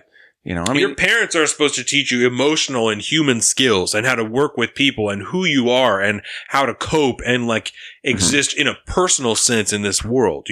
School teaches you educational things, fabric things, that you are supposed to be able to carry with you later in life to apply to your jobs and shit like that. Mm-hmm. Fundamentally, general education, fiscally, that's the whole point of it. That's when you ask your teacher, why am I doing this? Because you're going to need it one day when you're an adult. Yeah. So if that's why I'm here, if that's the answer that I will be given, if that's why I'm here, why am I not learning these things even as well? Make 2 of my classes these other things that I will need this shit, and then teach me fucking math and the other one not later. That if I'm an engineer, I'm going to need all this fucking math that I took. Yeah. But if I'm whatever, something else, if I decide that I want to work at a gas station forever, I don't need to take calculus. And I have no idea what the educational system truly looks like today to be in it. But when I went in, it wasn't great. It was just the standard math, English. We had gone from, when I actually went to high school, I actually had a history class you can take. But before that, it was called social studies. Yeah. And that was history, which I don't quite understand, I guess. Social studies is supposed to include kind of like civics and stuff like that too. Yeah, it's like a study, almost like America. Is kind of like what social studies is. So it's just like it's like American anthropology almost. Yeah, You know, societal study Right. and history kind of, you can definitely throw that in. But Right, because when I took social studies, like we also learned about part of it was like a state portion, you know. So we learned about Washington and like Native American tribes and like shit like that. We learned about a lot of that stuff. That makes sense. I had a Washington State history class that was a social studies credit. Oh, yeah, that's what it fulfilled. But it was a Washington State history class, and so it was just all about the founding of Washington and obviously the logging industry in large portion and stuff like that. and I found later on that, like, as I kind of like your junior, senior year in high school, you could really start to pick classes a lot more than you ever could have before. Yeah. You can choose your electives. If you hadn't fucked around, Yeah. Otherwise, you're railroaded, and it's just getting what you needed to get that piece of paper that says, I have met this standard, which is a shame that's ultimately the ultimate goal is to get a piece of paper that says I made it through the system versus I came out with knowledge. It is a shame It because is a shame. there are many people in this world that are representative that doesn't, you know. It doesn't. I'm one of those. I am a living, breathing embodiment in a industry that generally requires a 4-year degree, with, you know, focuses in mathematics and geometry and physics and all this kind of crazy shit. But I've, you know, just due probably to the nature of who I am, I like to learn things, and so that's I learned how to do this job just sheerly on my own, and the people I had around me that I could soak up knowledge from. And it never stops, even to today. I struggled all the way through school, and it's, you know, we've sat here for almost 2 years now. You know, I'm no fucking idiot, but No. I struggled all the way through school the whole time. It was never easy for me, and especially math. I've never taken anything higher than a 10th grade math class. I now work with fractions all day. Oh, yeah. All day. You know, all day. That's what I do is numbers and just conversions, percentages, like that type of shit all day. Oh, yeah. I fucking hate math. It was my worst subject. So I think whatever I learned there, you know, that 10th grade math is as much as I needed to have this extremely fruitful job that I have now that, should I choose, I could work there for the rest of my life and would be just fine. Oh, yeah. You know, but for some reason, you know, I took the same class 3 fucking times because I couldn't pass it. Well, a lot of that, because at that point you're having a conversation about like even educational styles and what people can and can't learn specific ways. It just but doesn't. I remember in my head. the point I was wanting to make is I remember once I hit that level in school, I was actually able to pick the classes, and I feel like all the elective classes that I took were where I actually truly learned the skills that ever helped me out in the real world. And that was like just the last 2 years. Yeah. You know, where I took graphic design. I needed a math credit, and it was either I was going to have to take trig again, which I barely got through trig the first time, which is funny because I do trig every fucking day now in my day job, and I love it because I can see its real world implications. Right. It totally made sense then. All through school, didn't make sense to me. Just numbers and letters and no. But I took a business math class, which it basically taught you how to work Excel and Word and all this stuff and keep accounting books and, you know, basic everyday, how to balance a checkbook. Like I got a lot of that stuff from that one little class, which was 1 quarter at my high school. Yeah. So it was one class for 1 quarter. I went there for, how long is that? You're at school for roughly 9 months. And then, you break it up, probably a totality of like a couple weeks actual time there. By the time because you sit there for like an hour for a day for the class. 180 days. Yeah. So if you took it for a semester, there's 180 days in a school year. Yeah. And half a year. So if you took it for half a year, then you took 90 days, which is 3 months technically, but it's, but then you're only doing it for an hour a day, 5 days a week for 90 days. So you took 90 hours of that class. That's not a lot. Roughly. Right? That's not a lot of real world learning when you really think about it. You've been doing fraction now every day for 8 to 14 hours a day, 5 days a week, if not 6. Be 5 years in April. That's how you learn that shit. Yeah. Not by spending an hour a day for 90 days. Right, because I could do it when we were cutting neoprene, but when I was doing it at school, I couldn't do it. I could not figure it out. I can't. And it's a shame that we don't have more of that, I guess. And that's why I'm so passionate about it. Like, Mike Rowe is one of my fucking heroes. He is incredibly passionate about getting trade schools back up and running, making them a real life thing. And even if you could do that in our traditional high school landscape, that's amazing. Or go to a 2-year trade school right after high school that you can learn how to be a plumber, an electrician, a carpenter, a fucking surveyor, an engineer. You can get started on that road. I mean, there's so many things that you could do. A mechanic, all the stuff that we rely on for all these. And that's the vast majority of small businesses that run our country. In our particular school district, there is a trade school that you can go to in high school. Like you go there for half the day, and the other half of the day you go to regular school, where you do like 2 classes at high school, and then you go to like West Sound for the rest of the day. We had that when I was growing up too. But the way that it's presented is not like this is a way for you to learn something else. It's like if you can't do regular school, if you're too fucking stupid to figure out how to do regular classes, then you can go to a trade school and you can just learn how to do something, and then at least you can do that when you get out of high school because you can't fucking do anything else. Which is like, we've talked about this no shortage of times that I know several people now that did that when I was in high school that are now making more money than me doing something that they fucking love doing. They're going to do for the rest of their lives, actually for about 20 more years, and then they're going to retire and have more money than God and not give a shit about anything. Yeah. When and they can sit back for the rest of their lives, depending on how they do it, and they can continue to reap the fruits of what they sowed all those years ago. And we were all talking about how stupid they were because that's what we were being told, when in reality, they're fucking way smarter than any of us because they're happy. Dude. Half of the kids I graduated with have fucking, $60,000 in student loan debt or whatever. I got goosebumps. 5% of them have certificates and fucking a bunch of money and cars and probably a fucking house now and just shit. They're living. They're having a good time. One kid in particular who's doing auto body repair on like old classic cars, like restoration and shit. He's restoring cars from like the 50s and 60s. Oh, yeah. Making stacks doing it, welding old fucking cars. Loving it. Having a good time. And that's something that, for the most part, you don't need the school, but if you got it at a young age like that, you can consider it an apprenticeship at that point. And I don't know if I'm comforted or disheartened by the fact that when I went to school, right next door to my junior high school, which is now right next door to the Kingston High School, there used to be an alternative school there, which was the trades. And it was the same perception, was if you couldn't cut it there, that's where all the flunkies went. In reality, I had no concept of that was a legit trade school. That was something that I probably should have gone to anyways. I probably could have benefited from alternative school. There's all kinds of shit, but yeah. And it's fucking frustrating to me. It's the most important thing we can do for our society is to make sure that the youngest people in our society are actually being set up for success, not being set up for failure.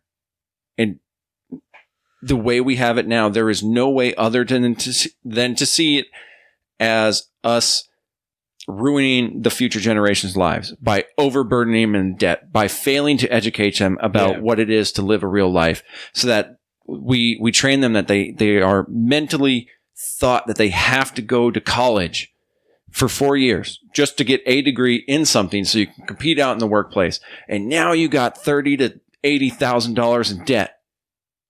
Welcome to life. Yeah. It's not healthy. Well, and I think there's something to be said to the idea that, I think that American people like to see the fruits of their labor. I think American people in particular like to see something that they've made. They love to build houses because then they can say, I built this whole neighborhood. I had hand in this whole neighborhood.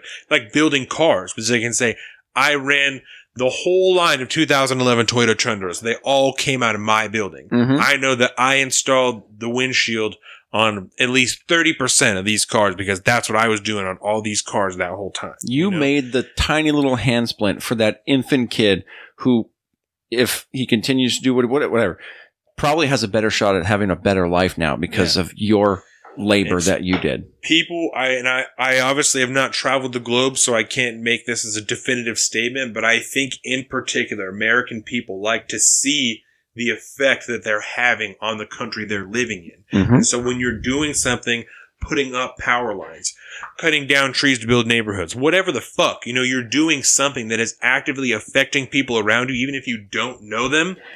American people like that. That's what we strive on. And so to ignore that in the form of the trades, to try and push people into something that they want because they want money, but they don't want to do something they hate. They don't want to live working in a building, just pushing numbers and shit all the time. Most people, people. Or a lot of people, some people, whatever, however you want to classify it, That's, I would venture a guess that most people shit. They like to see the stuff that they've done. And if you're working numbers and you're never seeing anybody, you never get to see the fruits of that labor. You just know somewhere someone's getting money that I'm pushing through on a computer. Oh, dude. And I can tell you from personal experience that is what keeps me doing the job that I do now. Taking a chunk of forested land that somebody has bought, and 2 years later, I drive back there, and there are 60 people that have houses now, that have a life, that live there. I like that. That's cool. That's the kind of stuff that is rewarding. Yeah. And it makes all the shit that you have to go through to get to that point worth it. And finding the balance of that is something that is lost on a lot of people. Because a lot of times, depending on what job you're in, it's hard to see that end result. And if you're denied the opportunity to see that you love something like that, or to see that you like to see the fruits of your labor because you've never been given that experience, you're going to wander around for 30, 40 years hating what you're fucking doing until you have the opportunity to discover what you love. If we want the best for our kids as youth, why would we not provide them with the best opportunity possible to figure out what they love, so that they can follow that and chase it like we're telling them to do? Oh, yeah. I don't understand why we wouldn't want that. It's because that's this whole time with pushing kids to college, making them pick a major in 4 years. And then if you've wasted the 4 years and the $60,000 picking something that doesn't behoove you in the end, you got your degree in communications or whatever the fuck, and then you decide to do something completely different, what was the point of that? So instead of forcing them under the penalty of the debt that they're going to have, you got to be in public school anyway. Let us help you figure out what you love, Let me incentivize you to take 10 different classes while you're here. So you've tried 10 different things and you can see what you love, We try and increase the possibility that you'll be able to leave here and have a path that you want to follow, instead of fucking around for 4 years and saying, shit, I still don't know it, but I got to pick something, or else I've wasted all this time in college. I got to pick something. Yep. And I think you could probably make an argument at that point about community college as it's thought of today, those aren't the greatest schools generally. You're not going to have an attaboy degree from there. Right. That anybody's going to balk at, Going to UC Berkeley is much more prestigious than going to OC. Yeah. You know what I mean? No one's going to say, ooh, you got your associates at OC. Huh? All right.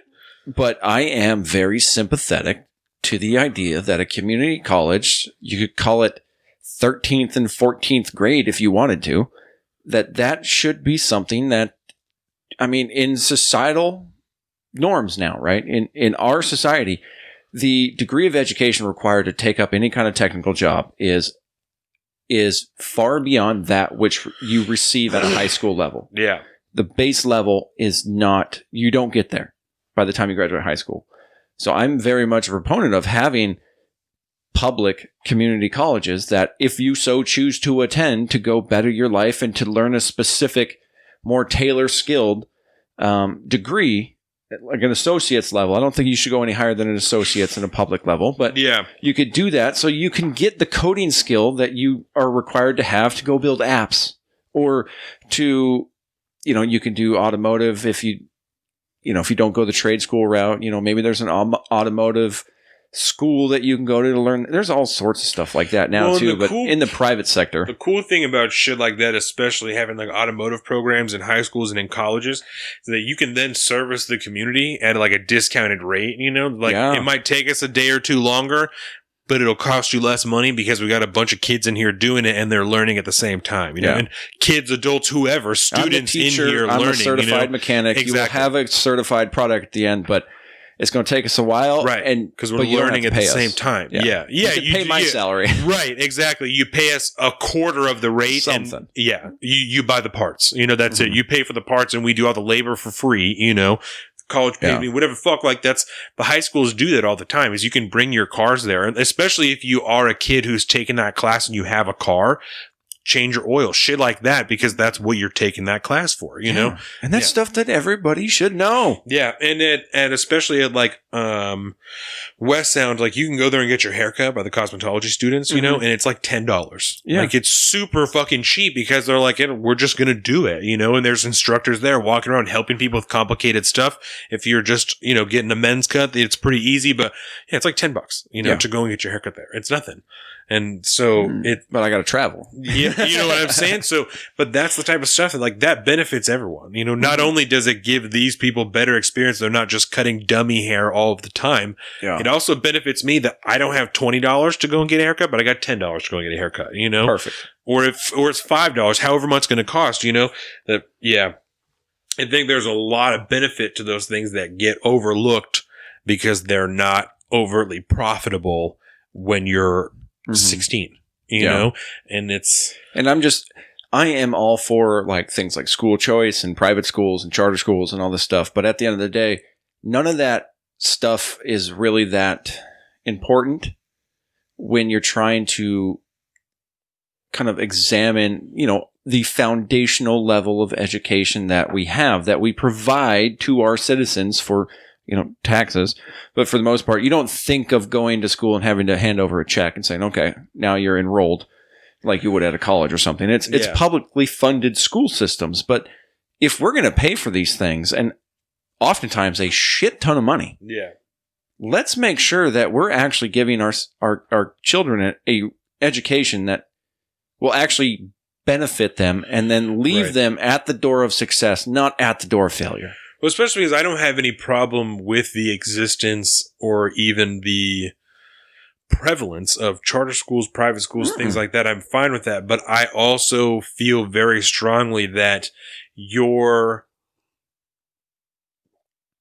tax bracket should not dictate the quality of education you're able to receive. I don't think that because you don't have money, you should receive an inherently lesser quality education because you have to go to public school. Yeah. I think that public schools should be obviously not the exact same, because if you're paying $60,000 for your kid to go to school, to go to regular school and not college, then there should be benefits to this that you will not receive in private school. But that shouldn't mean that you're getting 4 times the quality of education, because public school is such shit compared to this charter school. That's not... Well, in the realm of a free market ideal, where a lot of people talk about that, the necessity for private schools and charter schools, where you allow competition to actually take place in the market of education. But the problem is when the main competitor, the big dog on the door, the Google of education is, let's just say they don't set the bar real fucking high. Yeah. It doesn't mean it sets the precedent that the alternative, which I can charge a buttload for, doesn't necessarily have to be that great. It just needs to be better than the alternative. Yeah. And if we in the public sector decided to actually push for the highest standard of education that we societally deem is possible at the time for that level, we'd actually have a better competition, and you'd probably have a lot cheaper private schools that people could actually start to participate more if they so chose. Yeah. Now it's if you have a really shitty school and there's private schools all around it, I guarantee you, if you have to go to that private school, if you're in that private school, it's probably because your parents can't afford to send you or if you're in the public school, it's probably because your parents can't afford to send you to the private school. Because they want the best for you. Yes. But yeah. And I think to really address that, you have to start at the very beginning. And that's due to the fact that the poorest schools are in the poorest neighborhoods because they're all their funding is based off of property taxes. Right. Stop it. That's dumb. If we're trying to set an even playing field for everybody, let's just face it, it doesn't matter where you grow up anymore. You can get a job anywhere in the country based off of whatever education you live. It is a freer time to travel and relocate than ever before, but nobody does it anymore because you don't necessarily have to. It's cost prohibitive a lot of time. It costs is. a shitload of money to move to another state. Oh, it does. But I mean, if I got offered a 6-figure job to do what I do now, I'm gone. Yeah. Not really, because money at that point is not more important than the life I've established here. Right. But if I decided that, like, well, I'm moving out, peace, I would make it happen at some point, no matter the cost, because my life will be better off if I moved to Indiana to go take that fucking job for 6 figures. But again, that's a personal choice at that point. It's not funded by necessity. So now that we've solved the educational problems of the country, I don't know how we got there. I don't know. I have to go pee. You pick a topic. Okay. So we're going to get into 2020 then. All right. So the debate that happened on Friday evening, the 21st, I believe, took place in Nevada. And we have actually, no, I take it back. This must have been Wednesday or Thursday. What am I talking about here? Regardless, middle of the week. It was set in Nevada. We did it at the Paris Hotel, I believe, in Las Vegas, which is kind of odd to me, and we'll ask Don when he gets back about that whole concept of where we're hosting these debates. But the debates have been following so forth at the location of where we're at in the primaries. So a while back, we had a debate before the Iowa caucus. And then right after the debate, we had the actual Iowa caucus, which, if you all remembered, was the total another shit show based off of failing technology and so on and so forth.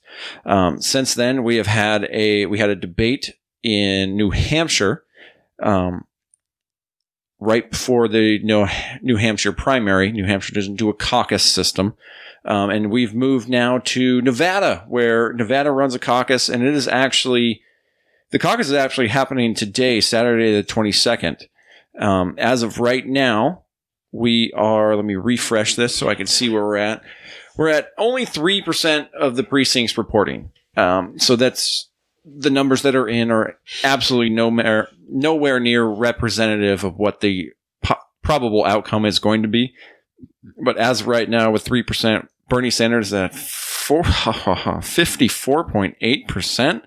Joe Biden is trailing at 18, and he is the secondary pick going on right now. Followed by Elizabeth Warren and Pete Buttigieg, just about 9%. Tom Steyer has fallen down to 7.5%. Amy Klobuchar, 1.4%. Nobody going for Andrew Yang or anyone else after that. Michael Bloomberg is not on the ticket in Nevada because he was such a latecomer to the process, but it's happening. So who's leading? What's the right now? 3% reporting Bernie Sanders at 54.8%. Damn. But again, super grain of salt, only 3%. Yeah. Other than that, the debates. Did you watch the debate yesterday? Yes. Yeah. What did you think about the very first few minutes? The first few minutes. Well, Elizabeth Warren came out. Keep going. Yeah. Elizabeth Warren came out firing. Like, I think that I don't remember who got asked the first question, but after they answered, Elizabeth Warren then said, well, I'd like to talk about who we're running against on this stage tonight. And then started to go after Mike Bloomberg and said, I actually wrote it down. Someone on the stage who calls women fat broads and horse-faced lesbians. And then she said, and I'm not talking about Donald Trump. She called him an arrogant billionaire, and like several other things directly attacking Mike Bloomberg, who he is, his character. And that kind of set the pace for the rest of the debate, that this was unquestionably, the most personally aggressive debate that we have seen thus far between all of these people. It was pretty wild. And I think because there was kind of some attacks on Mike Bloomberg just for a few minutes right in the beginning. Like, it kind of started this flurry. And I think the only thing I could really take away from it as a positive is that, like, at least Michael Bloomberg made his own money. you know, that a lot of the stuff, especially Donald Trump, it's like seed money and then blah, blah, blah, and bankruptcy and all this shit. But like at least Mike Bloomberg, like Tom Steyer, can be like, listen, I benefited from the system. You know, like I came out here and I hustled and I paid people and now I have billions and billions of dollars, you know? And from what I understood this week, like Mike Bloomberg, when he was actively involved in running Bloomberg News and stuff, he was known for paying people very well. Like he wasn't fucking people over. He was overpaying for stories, overpaying for positions. It's lucrative. He's handing out cash. This is like, no Walmart. People are not getting fucked over. Yeah. He's paying good money for people to be writing stories, freelance writing, staff positions. Like I've heard multiple hardcore conservatives say the same thing about him. Yeah. And that's paying stacks. And that's, you can't, let's just put it this way. I don't know why, and I think the only reason Andrew Yang didn't take any of this heat while he was up on the stage in the past, because obviously he is out now. I think we mentioned that last time we were out. He suspended his campaign after New Hampshire. Yeah. After that debate, he fell flat on his face a couple times and just, it was over from there. But yeah, why he never got beat up as, you know, the rich businessman, maybe because he's not a billionaire. But man, you cannot be a billionaire up on that stage. You are in enemy territory 100%. And people are going to be taking shots at you every chance they can. Well, and he's in like a double bad position because he was also the mayor of New York, you know, that he has all these other policies that people can draw from. Usually it's just your policies they can attack you on, you know? And I think that that's part of why it turned out so personal is I think Mike Bloomberg knew that it was going to be like that, you know? And so he's like, fuck it, then I'm going to come out blasting. And that's why he's calling Bernie Sanders a communist or a socialist, you know, all this shit. And he's just throwing things around. And it was haymakers all night, man. It was hard, bro. Yeah. Hour and 45 minutes of haymakers. It was like Bernie, Bloomberg, and Warren, and then Mayor Pete and Amy Klobuchar went back and forth and back and forth and back and forth. Dirty. And Joe Biden was really was pretty quiet, I feel, for the most of the night. Like, he didn't say that much, you know? Because I think he's pretty much done. Yeah. He's floundering. Elizabeth Warren, you fucking saw that shit last night. You tweeted it. Elizabeth Warren trying to justify her acceptance of a super PAC support now, because at the end of the day, if she wants to stay relevant, she needs the money. You know? And at the same time, she's up there talking shit about Mayor Pete having some fucking taking some billionaires' money. Yeah. You know, it's you doing the same thing, sweetheart. Yeah. You are the most disingenuous, backstabbing, two-faced piece of crap I have ever seen in the public sector. I cannot get over my disdain for this woman. Yeah. It's really most bad. Inauthentic when she starts in with her, ma and pa and daddy. No, you are a millionaire lady who's done nothing but run the government for most of your adult life. Yeah. You like to talk about being a teacher, right? Well, we looked into that. We know how that turned out. You've been lying about that too. Right. And then you used your fucking Cherokee blood to get into a teaching position over at Stanford to teach law, or Harvard to teach law. You're not a fucking teacher. You're a part of the system. That's the same story for countless politicians. That's all it is. You are such a fabricated bullshit lie. It's a show. It drives me insane. Yeah. The fuck, dude. Nothing speaks more to what she truly is than that video, her getting off of that private jet, coming out of Iowa so she can make it to New Hampshire, hiding behind her staffers because there's cameras there. You are, it is, I don't care if you're taking a private jet, okay? But you can't run your campaign based on the fact that people that do that are terrible people. Yeah. Right, that and like you said, the justification of, well, I don't want to do it, but if this is how the game is going to be played, then this is how I have to play the game, even though I don't think that it should be this way, you know? Meanwhile, Bernie Sanders is over there like, what's that? Still no super PAC support, still pulling all these individual donations. No big deal. Still no big fundraisers. Still just all the YouTube ads anyone's ever seen in their whole fucking lives. I can't. Between Bernie and Bloomberg on YouTube, the shit is out of hand, you know? I will say, I like Bernie Sanders' ads because it's usually just him. I am once talking again to the asking camera. you. Yeah, that's legit. I don't want some fucking bullshit hit piece that gets run and whatever. It's like, I don't like that. No, But Mike will get it done. Mike will get it done. Don't you know? Yeah. If you're throwing hundreds of millions of dollars, okay, this is what I wanted to ask you about this whole thing, this entire time. Yeah. The validity of Michael Bloomberg's candidacy, right? Yes. This is something that has never once before in U.S. history been done. This is somebody that has got to where they're at sheerly through powers of having enough money. Straight cash. 100% advertising. It's not illegitimate when you think about it. Let's say these two things before we move on as far as advertising. Mike Bloomberg, I think, is worth estimated $65 billion as far, if I always just say he's worth about more than 60 billion. Yeah, about $60 billion. And as far as advertising, he has spent more money in this election cycle than Barack Obama spent in the entirety of his 2012 election campaign during the general election against Mitt Romney. It's insane. Mitt Romney, right? It was in 2012? Yeah, I believe so. Word. Yeah, because Mitt Romney. It was either Mitt Romney or John McCain. So yeah, because I think that at that time the Mitt Romney was still. That was when him and McCain were vying for the top spot to see who was going to get it. So, and then they brought in Sarah Palin. Man, poor bad decisions.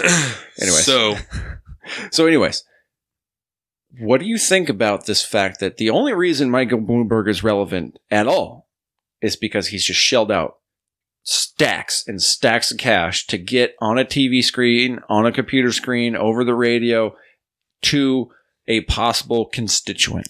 So I think it's super weird. Obviously, It's very abnormal. But I think the one thing that saves him from being just another billionaire piece of shit is the fact that the money that's paying for these ads, so far as we know, is not dark money, as they call it. It's just his money. It's his money. He's just spending his money. He's also spent his money, even when he was a Republican, donated a fuckload of money for things that he believed in, right? He's been very charitable for an extremely long time, and there's no debating that. And he, like he was saying when he was mayor, he released his taxes for like 12 years in a row. So you could see all of the money that he's fucked with. And they tried to get him on that during the debate. Yeah. And he said, it takes a long time. It's in process. It's thousands of pages. And then I read an article a couple days, or this morning, I think, talking about how, we've confirmed that it's in the process and should be out, I think, by next month sometime. I don't see any reason to assume that he wouldn't release his tax returns. No. He's not given any indication of that. I don't know why. This is a fallout from the Trump. Yeah, he has billions of dollars. That's good. That's going to take a long time to get all this shit that's relevant and not overly personal, Can't be doing that shit on TurboTax, like he said. That's not... $65 billion is a lot of money. And when that much of it is invested in a business and stocks and bonds and donations and just shit being traded back and forth, there's a lot of paperwork that has to be tracked down, And so a lot of it has to be generated. And it's tax season. He maybe have he might be still doing his taxes, and that's what's taking so goddamn long. I still don't have one of the pieces of paper I need for my taxes. Yeah. Because again, we're a smaller company, but there's enough money that flows through it. It takes a while for our accountant to do our taxes. So I get my little form, so then I can go get butt raped by the federal government. Yeah. So he's being attacked on this. Sorry. I saw you like shit. I get so passionate about being ass raped. God, that's not what I meant. But he's being attacked for essentially not being on the ground for the last year like everyone else has. Stumping, shaking a hand, which is true. Babies. And he has not done that. But I don't... But he made the last debate stage. He did. The debate stage... After they changed the rules. But the parameters are still dictated by the DNC. Everyone on the stage has to meet the same guidelines. So there's no arguing that he hasn't earned his spot on the stage. Nope. He hasn't done it the same way that he did it to everyone else, or that everyone else did it. Up until now. But he was there, because he met those guidelines dictated by the DNC. So... I think that it's really weird. It seems counter to what the argument is for the Democratic Party in general. But I think that so many people are still talking about electability as like the main thing, even though that barely means anything. They're still so focused on it that I think if you calculate it using that type of model, an electability model, you know, that you just kind of make up in your head, it's who better to beat Donald Trump than the blue Donald Trump. And I said that to you earlier this week. And you know, he ain't even that blue, which is the truth. You know, the things that people like about Donald Trump, or at least that got him there, is the untraditionality, you know, that he's a fucking bulldog. He's going to say stupid shit and he's going to be like, whatever the fuck, I don't care. Or, you know, I'm just going to keep going. There's a lot of people who like that he's an untraditional politician. Mm-hmm. But they also don't like how incredibly informal he is because he has no political experience. He has zero charisma. And I think that Mike Bloomberg also very uncharismatic, right? At least to me, I did not think he was very charismatic. Dude, up until he was about 45 to an hour into it, and I felt like he kind of loosened up. But other than that, he was stiff. But you can see someone who has that same appeal that Donald Trump did, that he's an untraditional politician in a way that he has billions of dollars. Mm-hmm. So he's still been hustling. He's been doing this. People still attribute, you know, those positive, like the tax cuts and stuff like that to, oh, well, he's a businessman. Of course he knows, you know, how to do this type of shit. They still attribute that to his being a businessman. Yeah. So that's still drawn from like, oh, well, he's running like a business for 4 years so far. Maybe we need a little more of that to keep with this, you know, whatever. He's putting China into shape and, you know, he's fucking on North Korea and, you know, all this and fuck Russia and all, you know, all the things that like a pro-Trump person would say in regards to him being a businessman, you know, and those things can be applied in large to Mike Bloomberg. Mm-hmm. But at the same time, he was a mayor for 12 years or whatever. And so he has the experience, you know, quote unquote, whatever, you know, he has run a large government before in an executive position that gives him way more experience than Donald Trump had, you know? So when you're looking at it, I think when you're looking at it through the eyes of a Donald Trump voter who maybe doesn't really like Donald Trump very much anymore, you know, see a lot of really similar things that maybe you were an Obama Trump voter because you wanted something different, but now you're like, he's a real piece of shit and I don't really want to vote for him again, you know? So if you're looking for any type of viability, like a couple weeks ago or a couple episodes ago, we told people, try and look for someone on the other side so that you have an option, you know, not because we're telling you to try and get rid of Donald Trump, but to give yourself an option, you know? And I think a lot of people are trying to do that. They're trying to find an out to voting for Donald Trump. But if they're presented with the option of Bernie Sanders and Donald Trump or Elizabeth Warren and Donald Trump, they're not going to vote for someone who wants to, they think, take their healthcare away and take their guns away and do all this shit that they're talking about doing. You know, and I understand. I don't buy into it, but I understand the appeal that Mike Bloomberg is getting in some of these polls. And one of them, like I say, he was 18% before the last debate nationally, not in New Hampshire, not in Nevada. He was polling at 18% nationally. That's a ridiculous percentage for someone who has been in one debate and has had only TV commercials, no stump speeches, no rallies, no nothing. And if you can get there by just ads, there's something else what is that? Going on here. And so I think, what you think about the horse-faced lesbian line?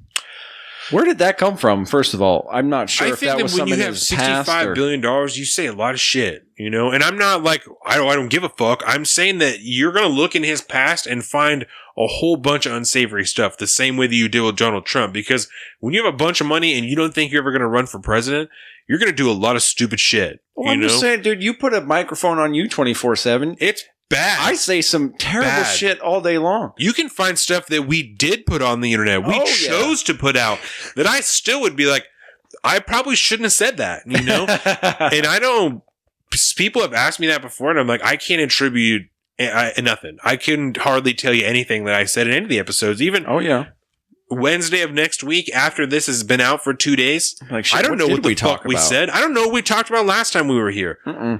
I don't know. I would think we talked about this last week, like when I do the pre-show on Sunday. I got to go back and listen to the whole thing.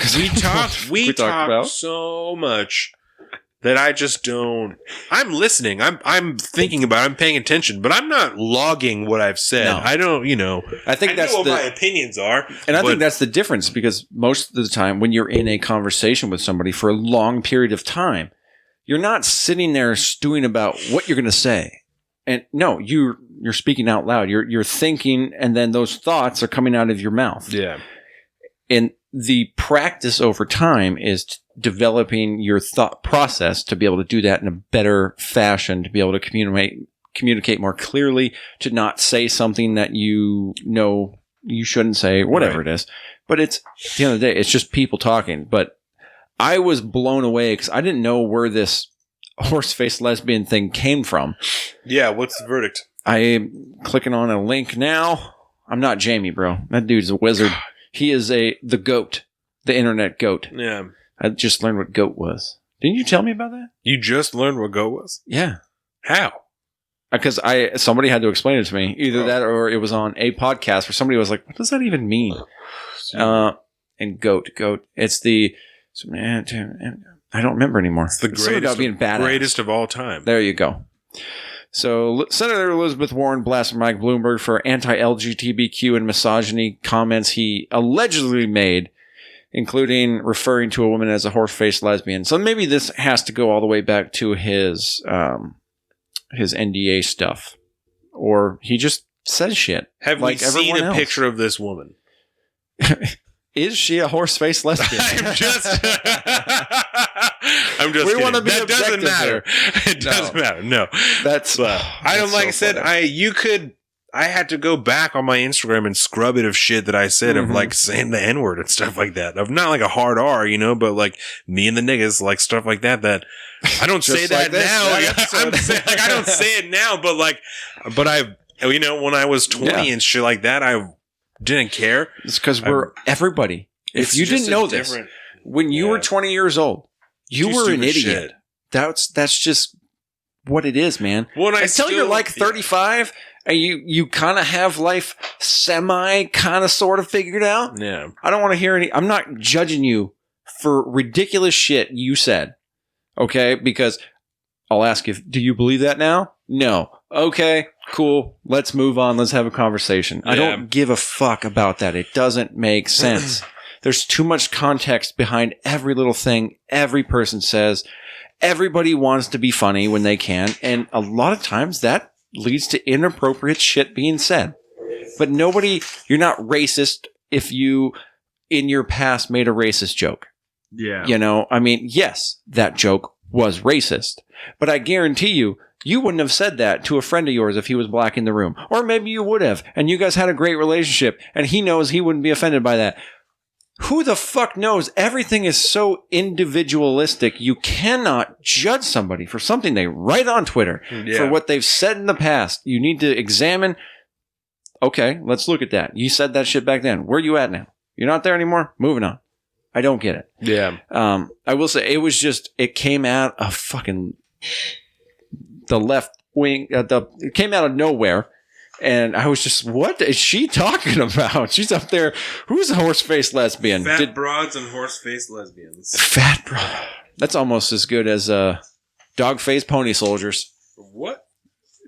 The Joe Biden comment he made? Did you? Oh. No. Yeah, he was at some town hall or some meeting or something like that. And it was kind of like in a joking context with this college kind of reporter. What did he say?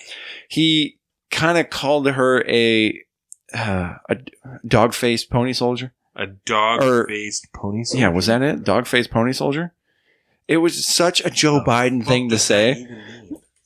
Dog-faced pony soldier. I've seen the Joe Biden insult bot, there's a Twitter that is the Joe Biden insult bot. Have you seen that? No. That's got to be hilarious. I'll pull it up and I'll read a couple of those. He's like a never-ending source of ad-libs, right? That's what them little funny joke things where you fill in the blanks when you were a kid and you got a funny joke. What is a dog-faced soldier? Dog-face refers to a U.S. Army foot soldier serving in the infantry, especially in World War II. Dog-faced pony soldier. I'm sure that's it's like malarkey. It's something that Joe said when he was in his 20s, around the turn of the century, because he's 1 billion years old. And there's no context for that in our modern world. It died with the internet. Yeah. Who says malarkey anymore? All right, are you ready for a couple of these? Oh, please. This is from the Joe Biden insult bot Twitter, at Biden insult bot. So good. So let's see here. Cramming in your nethers, you scone-eating tri-corner hat thief. Enough of the Shanghai, you mutton-munching grass gobbler. You're barking up the wrong sycamore, you sassafrasin son of a meatball. You're hitchhiking to Memphis without a bindle, you belly-aching bowling pin. Go ambling some bramble, you sniveling penny farthing. Penny farthing. Take a ruby red look at this scone-eating pants chaser. That one's awesome. I have to find out what a pants chaser is. Everybody in the neighborhood knows use a pork and beans eating gobstopper. Oh my god. Go candy a yam, you iron deficient gopher gobbler. Keep it in your hat, you old two-timing pigeon kisser. Pants chaser. Courtesy of Urban Dictionary, so this is going to get wild. Pants chaser. Any woman, usually older, who chases after young men. Interesting. I love Urban Dictionary. It is the greatest time. Oh, so what was the other thing about Michael Bloomberg being? You just in the hitched debate your here? dinghy to the wrong riverboat, you butterfingered pigeon kisser. That's bestiality, bro. That's illegal Go on, in most get states. you double Dutch milksop. Milksop? Stuff it in your Jim Jam, you little lily-livered smashed potato. That's awesome. What am I, chicken liver? That was something that Bloomberg said, I think, during the debate. He was like trying to get a word in edgewise. What am I, chicken liver? That's funny. Oh, bro. So New York. What are you doing? Nobody knows what that is. He also, all right, so I only wrote down like 4 things when I was watching the debate last night. I was reading articles and stuff. And so Bernie Sanders has been taking mad heat for Bernie Bros, right? Yes. For online Bernie Bros, and like how aggressive they are. I even sent you that video last week. That dude getting at the rally? From the Young Turks. No, the Young Turks talking about Meghan McCain, who was talking about the Bernie Bros. Yeah. And Yeah. the Young Turks has a lot to handle anyway. It is. The 2 things I brought from that is that Cenk Uygur thinks that he receives more online hate than anyone else, which I would. IR victim, hear me cry. Yeah, think that that's probably not true. Yeah. And then he always does this thing where he says, like, this isn't my logic, this is their logic. And then completely spins something around, like turns it into something else, which I just think is just a poor tactic, And this guy's running to be a representative in California. Like, he wants to be a federal representative of the government, and he's not able to have any type of legitimate conversation or give credit to any ideas outside of his own, which I think is very weird. Like, why would his you district a while back too? Why would you want to elect somebody who's like that, who has 20 years or something like that of evidence of him being like that? Right? At one point, he's the other host, Anna Kasparian's talking about how at one point he's denying the Armenian genocide, but you're wanting to elect someone like this. You think that you should be a representative for the federal government, but you at one point were so blinded by your own faith that you were denying the mass murder of like a group of people. But you think that you deserve to be the federal representative for whatever district you're running in. I don't understand that justification. That if someone else on the other side of the aisle, probably doesn't think that Steve King should even be a representative anymore. But I just don't understand that. Mm-hmm. I don't understand why. Yeah, because at that point, because Steve King shouldn't be a representative. And I agree. I'm not saying I don't agree, but Steve King did the same thing on the right. Right. That Cenk did on the left. And then, we got the pot calling the kettle black here. It's the same thing. You're such a fucking hypocrite. Shut your mouth. Go back to doing your terrible internet thing and collect the rewards. You don't need to be involved in this conversation if you are as much a hypocrite as everyone else that you are bastardizing. Yeah. It does. But that's fucking the world we live in. Which is sad, but, And so now there's theories that there are Russian hack bots that are posing as Bernie bros that are doing these verbal or internet assaults, on people that are like doing all of these things. And I have no fucking idea, because there are also no shortage of people in the United States and around the globe that will make 90 fucking Twitter accounts just to shitpost for 5 minutes to get blocked and then make another one right after that, And there's nothing to stop them from doing that because I don't think there's anything to limit you from how many accounts that you can have. I don't think so. And so there's nothing that there it is. Would stop anyone from doing that. And I don't know. I think that it's very interesting. And when they were having this conversation about, the Bernie bros and everything like that they were talking about how, well, at least we've never, none of this has ever contributed to any violence. You have all these people that are attacking and they're anti-Semitic and they're all of these things, that are on the right. But the left has never done that, which... We don't have Ilhan Omar. And I'm not trying to be like, oh, well, what about this? But when you're talking about people committing mass murder and shootings and stuff like that, going to churches, I mean, the congressional baseball shooting, that guy was a far leftist. One of the shootings that was in Texas, like the guy in Walmart, I think that guy was a far leftist. And I'm not trying to compare and contrast like, oh, well, each side has this many, but to ignore extremist violence on either side doesn't give full credence to that issue, and I think takes away from the argument. If you're not willing to understand and accept that there are extremists in every group of people, then you can't have an honest conversation about this. And like I said, that's a guy that is trying to run to be a federal representative. He wants to represent a group of people in the United States, and he can't even begin to consider to give validity to another person's argument. And I don't think that's healthy. It doesn't contribute. What kind of supporters is he going to attract? Are you going to be responsible for every single person who likes what you say and supports what you're all about? But he's there making the argument that he is the martyr. He's the one that's doing the right thing, and that's the way to be. There's no ego in that man whatsoever. I don't understand. He's a saint. It's very, very strange. And to Bernie Sanders' credit, he did on the debate stage acknowledge that and essentially disavow all violence. He's done it several times. If you are one of those people who are doing this, I disown you. I don't want your support. Right. We are more than that. And this article came out. Oh, of course, you don't throw a fucking date on it. And it's important to know this video, because in this video, right, the video that Young Turks did was a response to clips from The View of Meghan McCain talking to AOC about Bernie bros and acceptance and all this stuff. And Meghan McCain said that she felt like Bernie Sanders should do more. So this response clip was probably the middle of last week. So it was at least one day, if not 2 or 3 days after that episode of The View. Yeah. So it's probably close to a week and a half old, this original piece, right, from The View.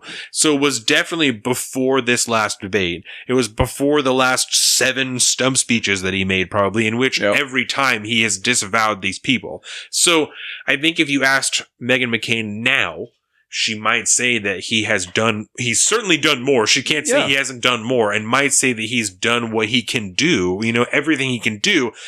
But they're taking shots by at the Young Turks, like, oh, what? Bernie Sanders has to apologize every single day for anyone who supports him that does this shit. And it's like, that's not what she said. She said that he thinks he should be doing it more. Yeah. That doesn't say 1 or 1,000 times. They're just so extreme at the Young Turks. Everything to the extreme. Nothing is what it says. Everything means something else. It's always just symbolism. It's a dog whistle. It's this. It's this. It really means this. What they're really saying is this. Mm-hmm. It's like conspiracies about everything. I am so tired of this term called dog whistle. It is the go-to excuse or go-to term that you label something a dog whistle when you feel in your subjective reality that is actually talking about this, which is something deeply terrible or whatever the fuck. I will say, though, that there is something to be said about this,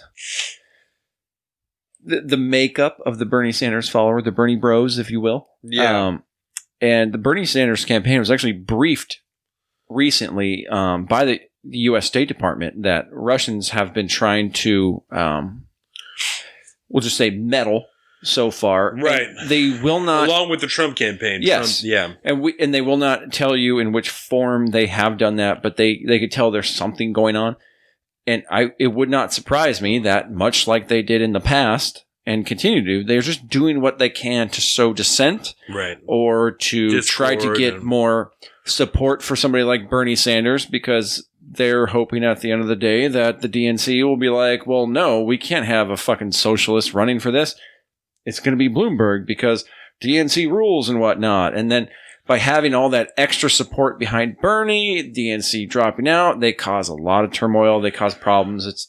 Russia's not trying to get any one person elected. They're trying to cause the most amount of interior turmoil they possibly can. Right. And it's the same shit from back in 2016. They've been doing it for a very fucking long time. Yeah. And to pretend differently is ignorant and malicious. Well, and we've had numerous intelligence officials and representatives testify in front of Congress about how they did it, why they did it, and they've said just that it's us having division in this country is what benefits Russia.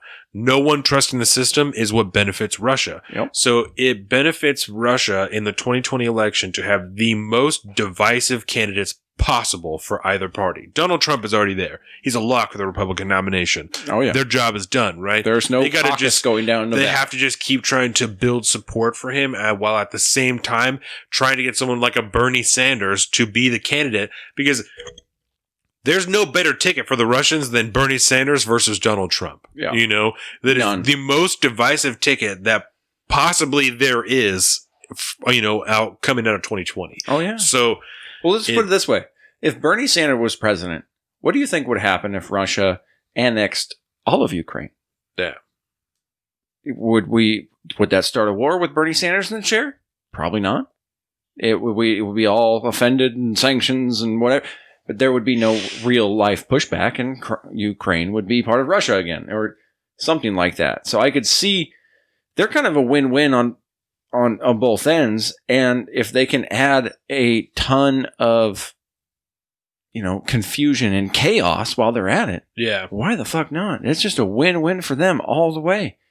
But nobody recognizes that that's happening, and it's incredibly disheartening because you could see it. I saw this plain as day before the Mueller investigation and those hearings, before the Mueller investigation talking about Russian interference. I mean, if you've looked at Russia's involvement in their stance on the United States since the fall of the Soviet Union, it has essentially been the same. Just sow discourse, sow problems, make it complicated, if you can separate and divide Americans to fight amongst themselves, not necessarily even with bullets, but just in general on a societal level, you build that distrust. You're no longer something to talk about anymore. There's no, you're worried about a lack of unification as a nation. You're not so much worried about the outer world at that point. Yeah. Maybe you got the president and the State Department trying to run some shit, but if the American public isn't behind it, and they just hate you anyways, nothing looks good. I mean, it's a win-win for them every fucking time. And there is some conspiracies out there that Bernie Sanders would benefit from a Russian involvement, and he would welcome that because of his communist ties. And, Putin wants to rebuild the Soviet Union. Bernie Sanders honeymooned in the Soviet Union at one point. So you could kind of take that very vague correlation, and then you're like, oh, there it is. It totally makes sense. Well, and I don't think that... Fucking crazy. I don't think that Vladimir Putin wants to rebuild the Soviet Union the way that it existed as the Soviet Union. He wants the empire of Russia back. Right, but he doesn't want socialism, the way that it was before. He wants a continued oligarchy in which he wants all those states back in the fold. Exactly. So I think that's only, not that you're very correct. That's what totally, I mean. That's what I mean when I say that about what I'm the saying, USSR. What I'm really getting at is that You're totally correct. People are saying that. Yeah. But you can, when someone says that, you know, it only takes one step of investigation to be like, well, that doesn't make any fucking sense, you know? And so when someone is talking about that, that's how much credence you can consider giving that argument, because you're like, they're literally not even taking one step into this issue to try and find out or to try and connect anything, because the moment you try, you're like, this makes no sense, you know? Because, and the sad thing is, it's not necessarily wrong. It's just the way you phrase and the way you talk about it. It's like, yeah, he's trying to reform the Soviet Union. Well, kind of. I mean, yeah, he wants to bring all that shit back together. Well, it's a Russian empire. What is the technical name of Russia? You know, is just like we are the United States of America. Right. They are the Russian Federation. Yeah. What are they? What's the Federation made up of? Yeah. I'll tell you exactly. It's made of things like the Balkan states and fucking Ukraine and Poland. And that's what he's talking about. That's the Russian Federation. Crimea. That does not exist anymore. It used to exist in the all-encompassing borders of the Soviet Union. But no, Putin is a capitalist. He's an oligarchic capitalist who just wants money and power. You can't have all that money and all that power unless you have a capitalist system. Right. He's not going to change that. Did you giving away all your other oligarchs' money? Like, right. That ain't gonna fucking happen. It's like China. You know, China's never going to get rid of that capitalistic part of their economy because it makes so much fucking money. You know, they'll also never get rid of the communistic part of their government because it's what allows people to stay in power and control people's lives. How do you control all the money unless you have all the dictatorial control you can? So it's capitalism with a slight dictatorship problem. Yeah. You know, I mean, I don't know. Was there anything else that really jumped out at you about the debates? I mean, there's a lot of punches made. I will say that the aggression and the fights between the candidates did not make sense to me in a political sense. When you think of Elizabeth Warren and Bernie Sanders, they're fighting for the same voters, right? Yeah. Why are they so interested in fighting Bloomberg versus fighting each other for the voters that are not going to come from Bloomberg? You know, Klobuchar and Pete Buttigieg, I understand. They're both trying to vie for that moderate lane. Joe Biden's pretty much dead in the water. He is chopped liver at this point. Nobody almost really cares what he has to say unless you're of his demographic, which is still a lot of people. So there's still a voting block there. I think the only thing I can really think is that all those pairs of people, you know, Elizabeth Warren and Bernie Sanders and Klobuchar and Buttigieg, are trying to prove at the same time that they are the right candidate and that the other person is not the right candidate, you know? And so not only am I going to try and tell you that if I'm Pete Buttigieg, that being a moderate is what you want somebody who's moderate, but you want this type of moderate, not this type of moderate, because she's done all this shit or not done all this shit. And when I am a little bit confused about the Bernie Sanders Elizabeth Warren thing, which almost makes me think there might be some type of like deal that they have with whoever wins. You know, whoever has the most just gets the other person's delegates. I kind of think they might have made a decision like that in the beginning, you know, because I mean, they can do that all they want. When it's up to Tom Perez. But I'm saying when the convention comes, if everything is split up, right? If there's a contested convention, then there's a discussion between the candidates of who gets whose delegates. And if they've already made up their minds 6 months ago, 9 months ago, we're both in this for the same thing, right? We have the same healthcare plan, essentially, and all the whatever. So whoever in the end has the most, will just ride out and give the other one the delegates. Be a Warren-Sanders ticket or a Sanders-Warren ticket. Right. In Warren's mind, it has to be a Warren-Sanders ticket because he's a man. But that's not possible. And the reason that I say that is because it was on the debate stage when Elizabeth Warren was talking about Michael Bloomberg that she said, you know, I'll support whoever the Democratic nominee is. Yes. But I don't think that it should be him, you know, which leads me to believe, even though at the end, you know, Not even though at the end she said we should let the process play out. It shouldn't be just whoever has the most. We should let the process play out. I think that's worth talking about. Which implies if there is a contested convention, which is what the question was, right? Yep. That she would want there to be the backdoor dealings and whatnot that there is. We're still really early. We'll have a better idea after, I think, Super Tuesday. Yeah. But as of right now, we're looking at a brokered convention. We're looking at something that is contested. And I think it says a lot. It was right before their closing arguments, whatever you say it. Right. They were each asked, if we get to the convention and it is a contested convention, should the delegates that have been awarded thusly already continue to hold as much weight as they have? And if you have one more candidate, one more delegate than the next guy, you get the nomination. Or should you let whatever the rules are at the DNC for how all that stuff shakes out? Hell, whatever number you have to have.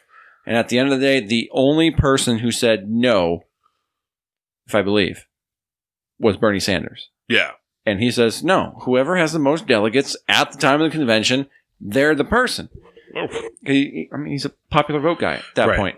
But again, he said as much during Iowa. I come from, whoever gets the most votes is who wins. So let's break it down this way. If you have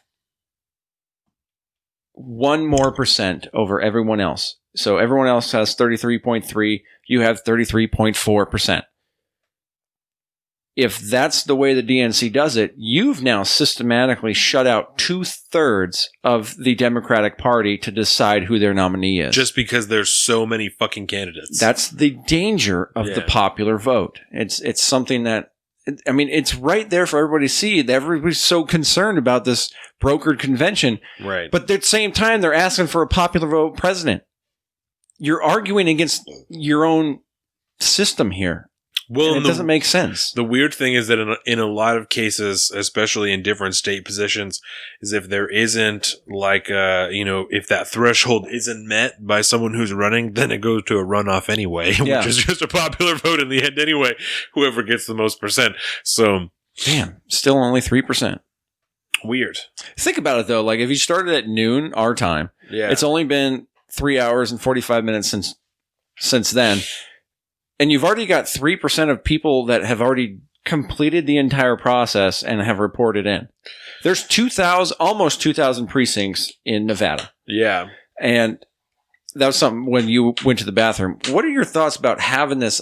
Nevada's a weird state, right? I have a friend of mine, actually, that lives in Nevada. He lives in Reno. Is he caucusing? I think he is out of the country at this point. This dude's so fucking cool. You would love this guy. Boom. I'm just kidding.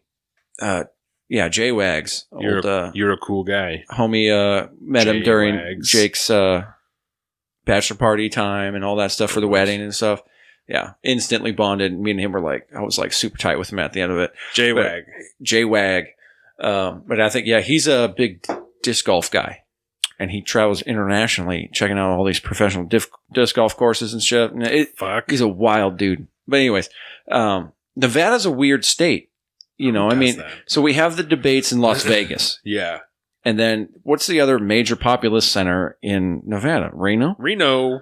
So you got you have two giant cities that run this entire state, more or less, the economic center of the state, but they're both gambling centers. Yeah.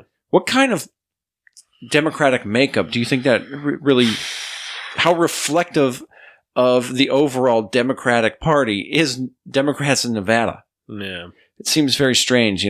Bernie had run-ins with the culinary union before he got there, and they're not supporting his Medicare for All program and shit like that. So because they have crazy-ass good health insurance, I had listened to a podcast about it, and I was like, I want it. Bitch said that she had open heart surgery and was in the hospital for 2 weeks and paid $0. And I said, what? Yeah. She said, I paid $0. The fuck? I had to tell the state I was poor to not have to pay for my kid in a fucking hospital. You got me fucked up, bro. You got me fucked up. You just get shit for free? God damn. Well, that's the power of a strong union. can fight for things like that. Union at its core is a good thing. Can be a bad thing, but when they're bad for the private sector, I'll tell you that much. Yeah, but it's hard to compete. We talked about it, how hard it is just to hire employees and to maintain employees and just stay in business. And now you got to go compete in the market against unions who pay their guys 3 times more than you can afford with Cadillac healthcare packages. Yep, it's a tough deal. But yeah, it struck me that it was such a weird place to be sitting there talking about socialism and all these kind of majorly radical ideas in a capitalistic hub of a state that is purely run by people with fucking money. Yeah. Gambling, taking money from people at their most vulnerable time. People literally handing over money they don't have. What the fuck? Signing away their houses and shit. Yeah, dude. I don't know how you can hold a democratic debate with the current narrative running through the party in a place like Las Vegas. Anyways, tangent over, I guess. I don't know. I'm really curious to see how this caucus works out. It's given the fact that it's only 4 hours into it, and we do have some results. We're a step ahead of Iowa already. Yeah. But and Bloomberg's not on the ticket, so we won't have any justification of how his performance went and all this stuff. Unless he gets written in. Unless he does get written in. That's a thing. As of right now, and I don't know if that's that popular in caucuses. Primaries is one thing, for sure. But this weird caucus system. Right, because it's caucuses, so there's no write-in. You're in a fucking gymnasium, and you're all hanging out with groups of people, and then no ballots. They're trying to pull you over to their side. And it's... Because the early voting, for people who don't know, this is the first year Nevada did early voting, and they did it through voter preference cards. And so you put down, I think, your top 3 preferred candidates. And so if your first candidate doesn't have viability, then they go to your second preferred candidate, and that's who your vote goes to. And so they just keep running down the list until you're out of the... So if I was like Michael Bennett, Andrew Yang, and then Bernie Sanders. You would be a Bernie Sanders guy. Yeah. There it is. You would your caucus vote would go to Bernie Sanders. I'm really wondering, I want to see the map of these precincts right now with only 3% and Bernie's pulling in 54%. What districts are pulling those in? What's the demographic of I wonder how much of that is early voting. Could be. I don't know if they instantly released all the early voting, because they did it. Or if they hold that to attribute it, I have no idea. Interesting. I guess you can only do the early voting, in the smaller districts that are reporting already. Yeah. So, and if this doesn't illustrate the conversation had behind kind of a federal voting law, because every state they can run their shit any way they want. Yeah, just get numbers at the end of the day. So it's set up weird. It's very strange. You, at some point this week, reached out to me about the 1619 project, right? Was it you that brought that up? Yeah, because I was listening to an ad about it. They're pushing it extra hard now. Yeah. It's on some kind of marketing flow. I've noticed the ads for 1619 have been on my Twitter feed. My beef was the way that this ad was, because I've not done much in the way of research about 1619, but I will before the next time that we're here. Maybe we'll talk to Denzel about it. There you go. But the way that this ad was like, people don't acknowledge, how much slavery impacted the American economy in its foundation. It's not talked about in history books. And I don't think that that's the case. I think that it's made pretty fucking clear in every history book that we're taught in that the South preferred slavery vastly for economic reasons. That is why they liked slaves, was for economic reasons, not because they loved having black people to tell what to do. Most of the time, it was because they didn't want to do their own fucking work, or had a shitload of people already doing it for them, and they're like, I don't have to pay 5 times as much just to get all this work done. That's people who preferred slavery was for that reason, not because they, not because they just liked telling people what to do, or liked owning people. That's vast majority of the time it's for economic reasons. Yeah. Yeah. That was the engine. It was an economic engine that helped build this country. I don't think there is an ignorance of the impact of slavery into the American economy during its foundation. Like, No. I don't think that that's the case. When you come here with slaves, there's no way to ignore the way that that impacts how much work you have to do and the output of productivity that comes from that. And in turn, the profit that comes from your lack of productivity in yourself, but instead of the slaves that you have. Like, you're making more money, but doing less work because you own people to do it for you, you know? There's no way to deny that. I don't think that that's disregarded. And I just don't agree. Like, I think that that's bullshit, you know? Well, and to make the assumption that because ultimately that's how the colonies were built and set up and provided the grounds for which the American nation could begin.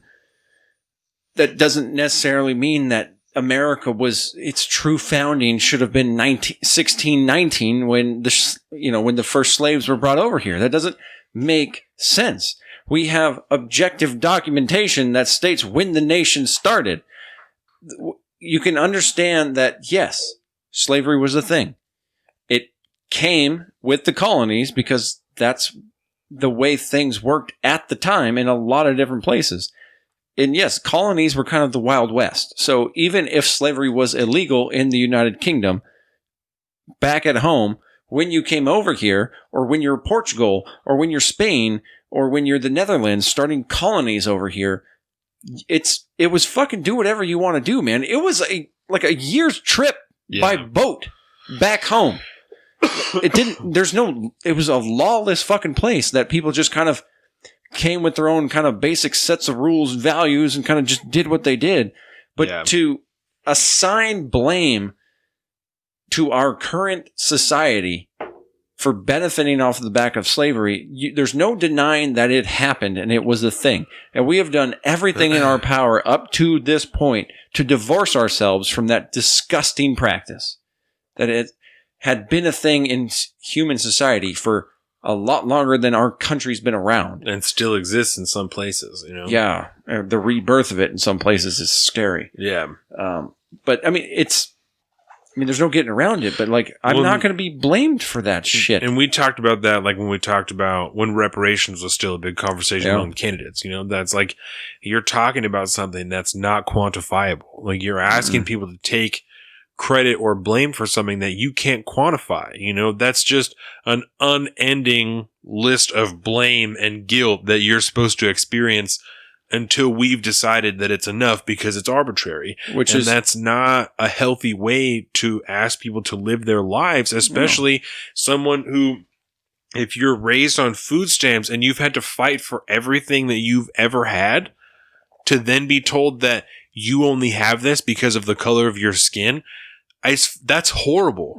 That's fucking horrible. You know, I don't agree with that, you know, and I don't think that that's right at all. Yeah. And I had told you before the show, but while I was starting to get back into the 1619 project again, because it's a collection of essays and podcasts and interviews and stuff like that, all about how, like what we just described. But there's been some pushback lately, and with the founding of the 1776 project, which I just discovered this morning via a Quillette article. Do you ever read Quillette's articles? No. They're very interesting. They try to be as kind of centered and as objective as possible, but they have views from both sides. Words. And it's really good. I forget the founder's name, Claire something, but she's been on like Rogan's podcast, or not. I don't think Rogan, maybe Rogan, but definitely like Ruben. She was on Ruben's show once. I heard some shit the other day, some chick that was on his show that I was like, this is whack. This lady's crazy. Sometimes his guests are a little hit and miss. The guy that just got selected as the interim director of national intelligence was on Dave Rubin's show like 2 days before that happened. Wild. On Wednesday. What was his name again? Rick Grinnell. Oh, yeah. It was literally the last guest that he had was on there like the day that he was selected. Or at least that episode was posted like the day that he was selected. So it was probably the day before, maybe 2 days before. Sometimes he does them like a week or two out. Yeah, so either way, but yeah, recently, that's wild. The guy who's now the acting director of national intelligence was on Dave Rubin's show. So in his house. Yeah.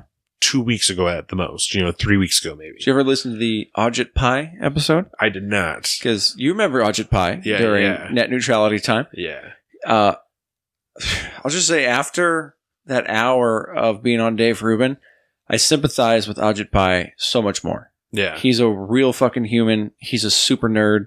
He is like the biggest dork. So like nerdy, but in that kind of like dad joke way. It humanized him a lot more to me. It suggests checking that one out. It's worth it. He's funny. I don't agree with a lot of the way he kind of goes about things, but a lot of his thinking is, I didn't give him enough credit when we were talking net neutrality before. He's got, I think his intentions are in the right place, and he extrapolates talking about what it's going to be like in the space age and, what's going on with the possible future of commercial space travel and, cargo, because Tesla's basically they're a space Uber, but for cargo at this point, you know what I mean? There's a lot of complications to that about like what you're doing up there and what kind of environment you're creating. And is it going to be sustainable for more commercial growth in the future? Should we start looking at rules and regulations now about how we want things to be up like that and how we can run things and how information sharing is going and space sharing? And it's really interesting, but it is essentially, I'm going to have to check that episode out because I would like to know a little bit more about him. And these podcasts and stuff are a great way to, Joe Rogan with Tulsi Gabbard and Bernie Sanders and, Andrew Yang being with Eric Weinstein and like all these people getting to listen to these candidates who are trying to run for the highest office in the land and getting a glimpse at who they are and like really as a person. Yeah. You can only talk on a mic for so long without just going into whoever you are. Whatever facade you are there to front only lasts so long. And then the real you comes out. Yeah. And it helped me humanize Bernie Sanders a lot. I still think he's one of the most dangerous people in American politics, but I understand where he's coming from. And I don't blame him for it. I just think he's wrong. But I like that. I'm going to have to check him out because that's the chairman of the Intelligence Committee. Is that what you said? Director of National Intelligence. Director of National Intelligence. That's a big job. I want to know as much about this guy as possible. Not just what you hear in the confirmation hearing.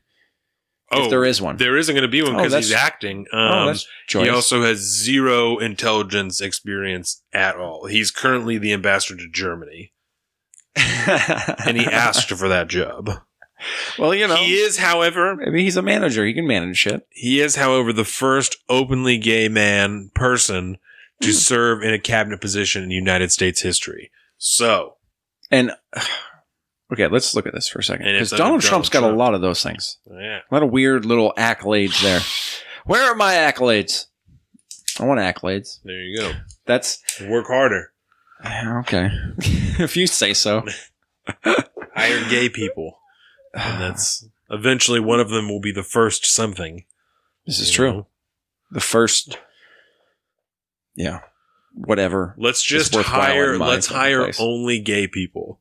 And then we'll be the first company that's exclusively employed by gay people, but straight owners. Interesting. I will say this. It's purely anecdotal. Because I haven't met, we'll say, that many gay people. But the gay people who I have met throughout my life are like the best people I know. So let's hire only gay people. I don't understand where all this hate comes from. I love gay people. We obviously we can't advertise only gays, in our look at where job we live. Openings. It wouldn't be hard to do. But we'll interview some people and we'll be like, hey, so... we're looking for like... No, we're not doing that. Because I'm going to tell you right now, we're going to go to jail. I am intimately familiar with the hiring laws. There's no way around it. No. I will tell you 100,000%. Woo, Carolina's home. And All right, Yodi well, remembers.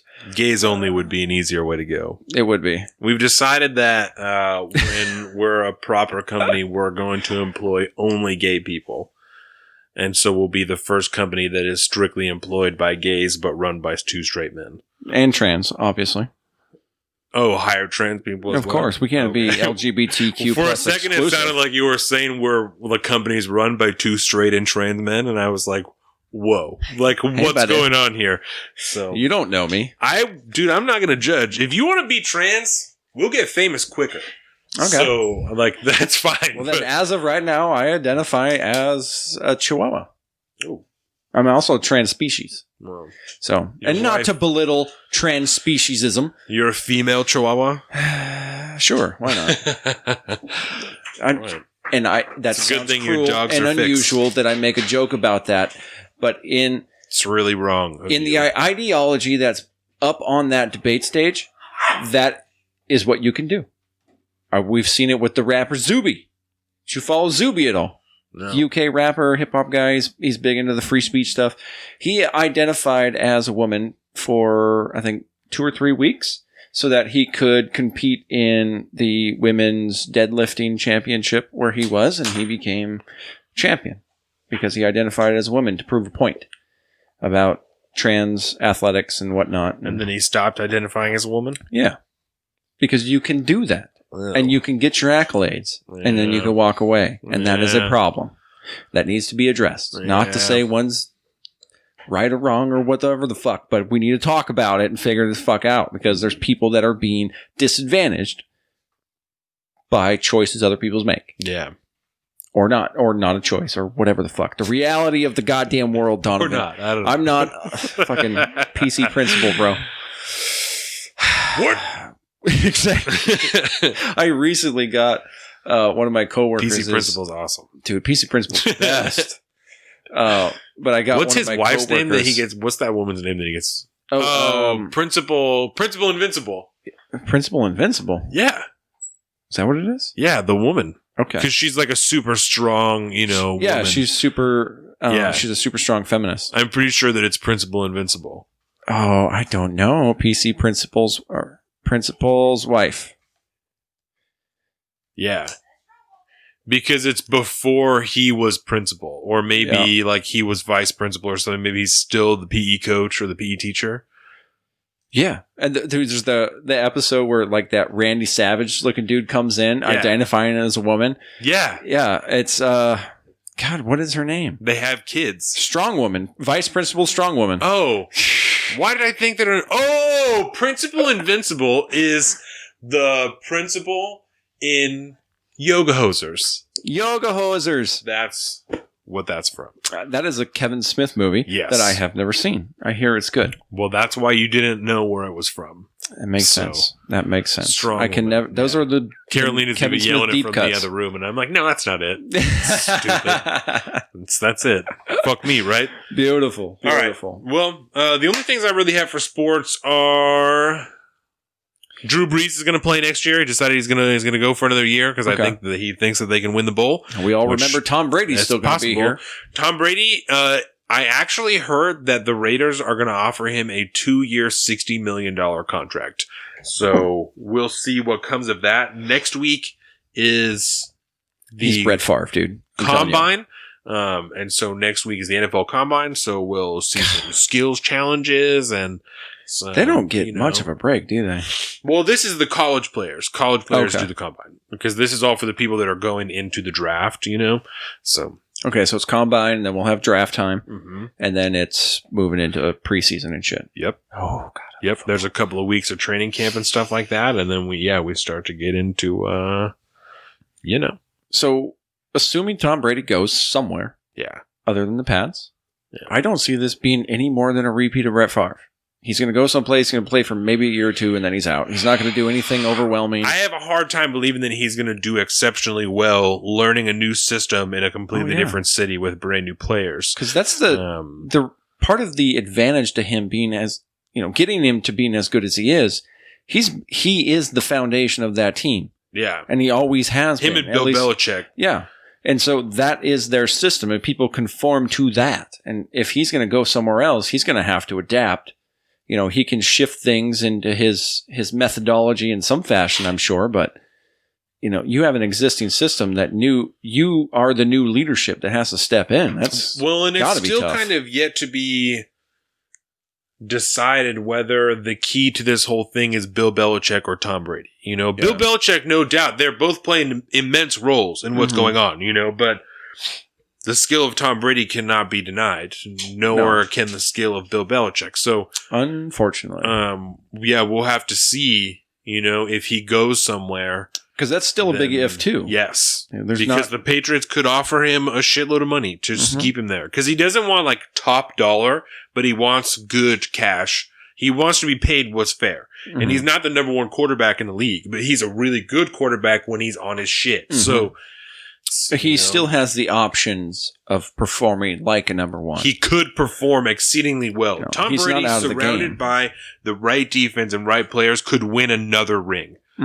But that's a big if. You have to find the right system that he can learn. It probably would take 2 years. I don't see him going anywhere next year and then going straight to the bowl. That's fucking crazy. Yeah. That would be, he would, not that there's much question now, but he would be undoubtedly the greatest player of all time if he went to another team and year one went to the bowl and won it. Just trying to think, 49ers. Their new QB this year. Was he new this year? Garoppolo. He came in last year, right? Third year. Third year. Yeah. So even that took time. Or no, it's second year because he had played 18 games or some shit like that. So, because he got hurt early in last season. That's right. Yeah, and then played pretty much this whole season, if not the whole thing. And fucking looked beautiful while he did it. Maybe 30 games he had done because he played some in New England too. Yeah. I think he's got a future if he continues to hold on too, because what we're seeing now it's Garoppolo up there. Looked pretty all right. Yeah. Yeah. I mean, he's got a good system going on. So yeah, we'll see. I guess. Yeah. And then Greg Olsen, 1 year, $7 million to the Hawks, 5.5 guaranteed. I think that's dope. I think that multiple tight ends works really well in the system that we're running with all the running that we're doing. To have multiple tight ends that can be out there blocking and then breaking off out for a quick pass just in case that, Well, we've had a hard time with tight ends. Filling that position has been tough. I mean, the big hope was when we got Jimmy Graham. He'd come in clutch like that, and whether it was just the system or whatever. He just didn't like to block, bro. Yeah. And so he just didn't fit into our system at that point, really? Is that kind of probably what that was? Yeah, because he didn't want to block. He caught the passes and shit well in the end zone because that's what he did. But if he wasn't catching the ball, he didn't want to block, and so he just would do it. He's too big to be a wide receiver. Yeah. Right? And so it's you're a mountain of flesh, dude. You're going to have to block. Get in the way. Yeah. The old system with Drew Brees and shit like that, you didn't have to do that, but you got to now. Right. We don't have a massive O-line. Everybody's got to do their part. But it would be nice to give Russ some more options, and that's, I think, where the Seahawks really do the best is when, because you can see Russ, he drops back and he looks and he looks and he looks and he throws. He'd like to, at the times that he throws. Yeah, when he can. Because they'd like to focus on the run, is what they're doing. But. And he looks for people, man. And if we can create more opportunities for that, we can get more of that long bomb game. We can get back into the passing game that won us the fucking Super Bowl. But there's a lot of moving parts for that. To rebuild that defense if we're going to fucking I know. get back to a bowl. I think we need to look at leadership on that one. Who's the defensive coordinator? How long have they been around? You know who that is? The defensive coordinator. I don't know. I can look it up. I do know who the defensive coordinator is, just not right on my. In your direct knowledge. Yeah. Seahawks defense coordinator. That's CPP. There we go. Coordinator. Oh shit. So Kent Norton Jr. Kent Norton Jr. Yep. Look at that. Look at that uniform he's wearing. What a studly young man. But it's that, we play a lot of zone defense and stuff like that. And I feel like that is our weakest all we're doing is slowing the drive down. Yeah. But there is a drive whenever we do that. If we're playing against a passing team. When we had Quandre Diggs, like when he came in this year, that was an immense improvement in the coverage game out in the backfield or in the secondary. And so as long as he can stay healthy, and if we can get another great safety on the other side to play opposite him, sign Shaquille Griffin, and then try and find another better corner, because fucking this mixing, of like Deshaun Shedd and shit is just not. Yeah. We're trying new things, obviously.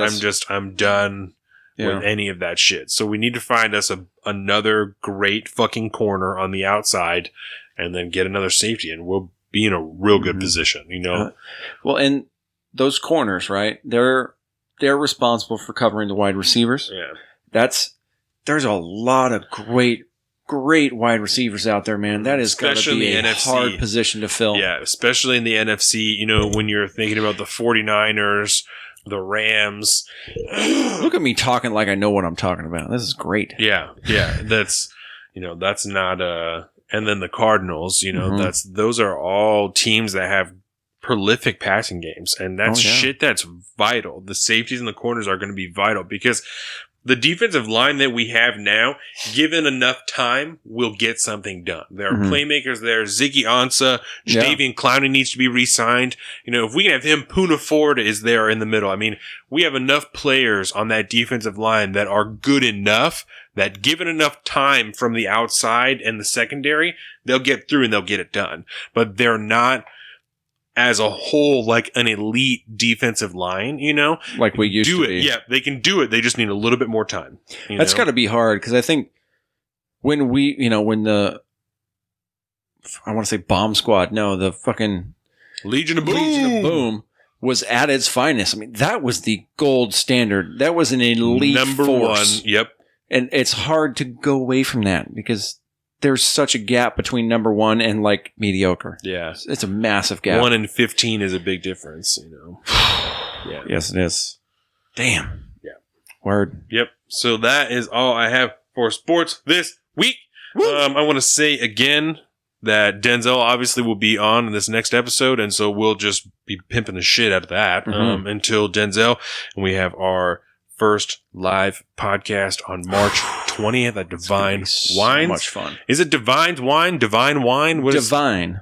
Divine Wine. The divine. Right, but is there any S's involved in the name at all? Might be Divine Wines. Divine Wines. If there is. Okay. But it might just be Divine Wine. So, whatever the name is. We've said it like 8 times now. It's one of these things.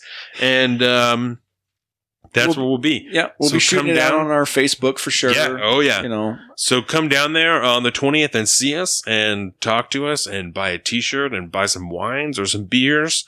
Delicious little snacktizers and shit there. I had a fucking flatbread pizza with the... It's a great spot, man. Yeah, all the stuff on there. The fig jam and the goat cheese and the prosciutto. That shit was fire. Pinky out. Yeah, fancy, bro. And you go down there and you sip on some wine or beer, because they have... beers. They got a couple of taps there. Yeah. They have some good... They always carry nice local beers. And then there's always, I think, 1 or 2 ciders they have somewhere, even if it's in some bottle. Mead. Yeah, they have mead. Jordan's they got all sorts of stuff, man. And it's a great little snacky food. It's a great environment.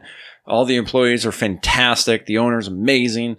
Everybody's super great. And part of this, I'm not going to lie, is just as much for them as it is for us. I mean, it feels bigger for us because it's a live show. But anything to bring more people down there. And hell yeah. We're supporting the local business. Mutually beneficial. Talking to the community.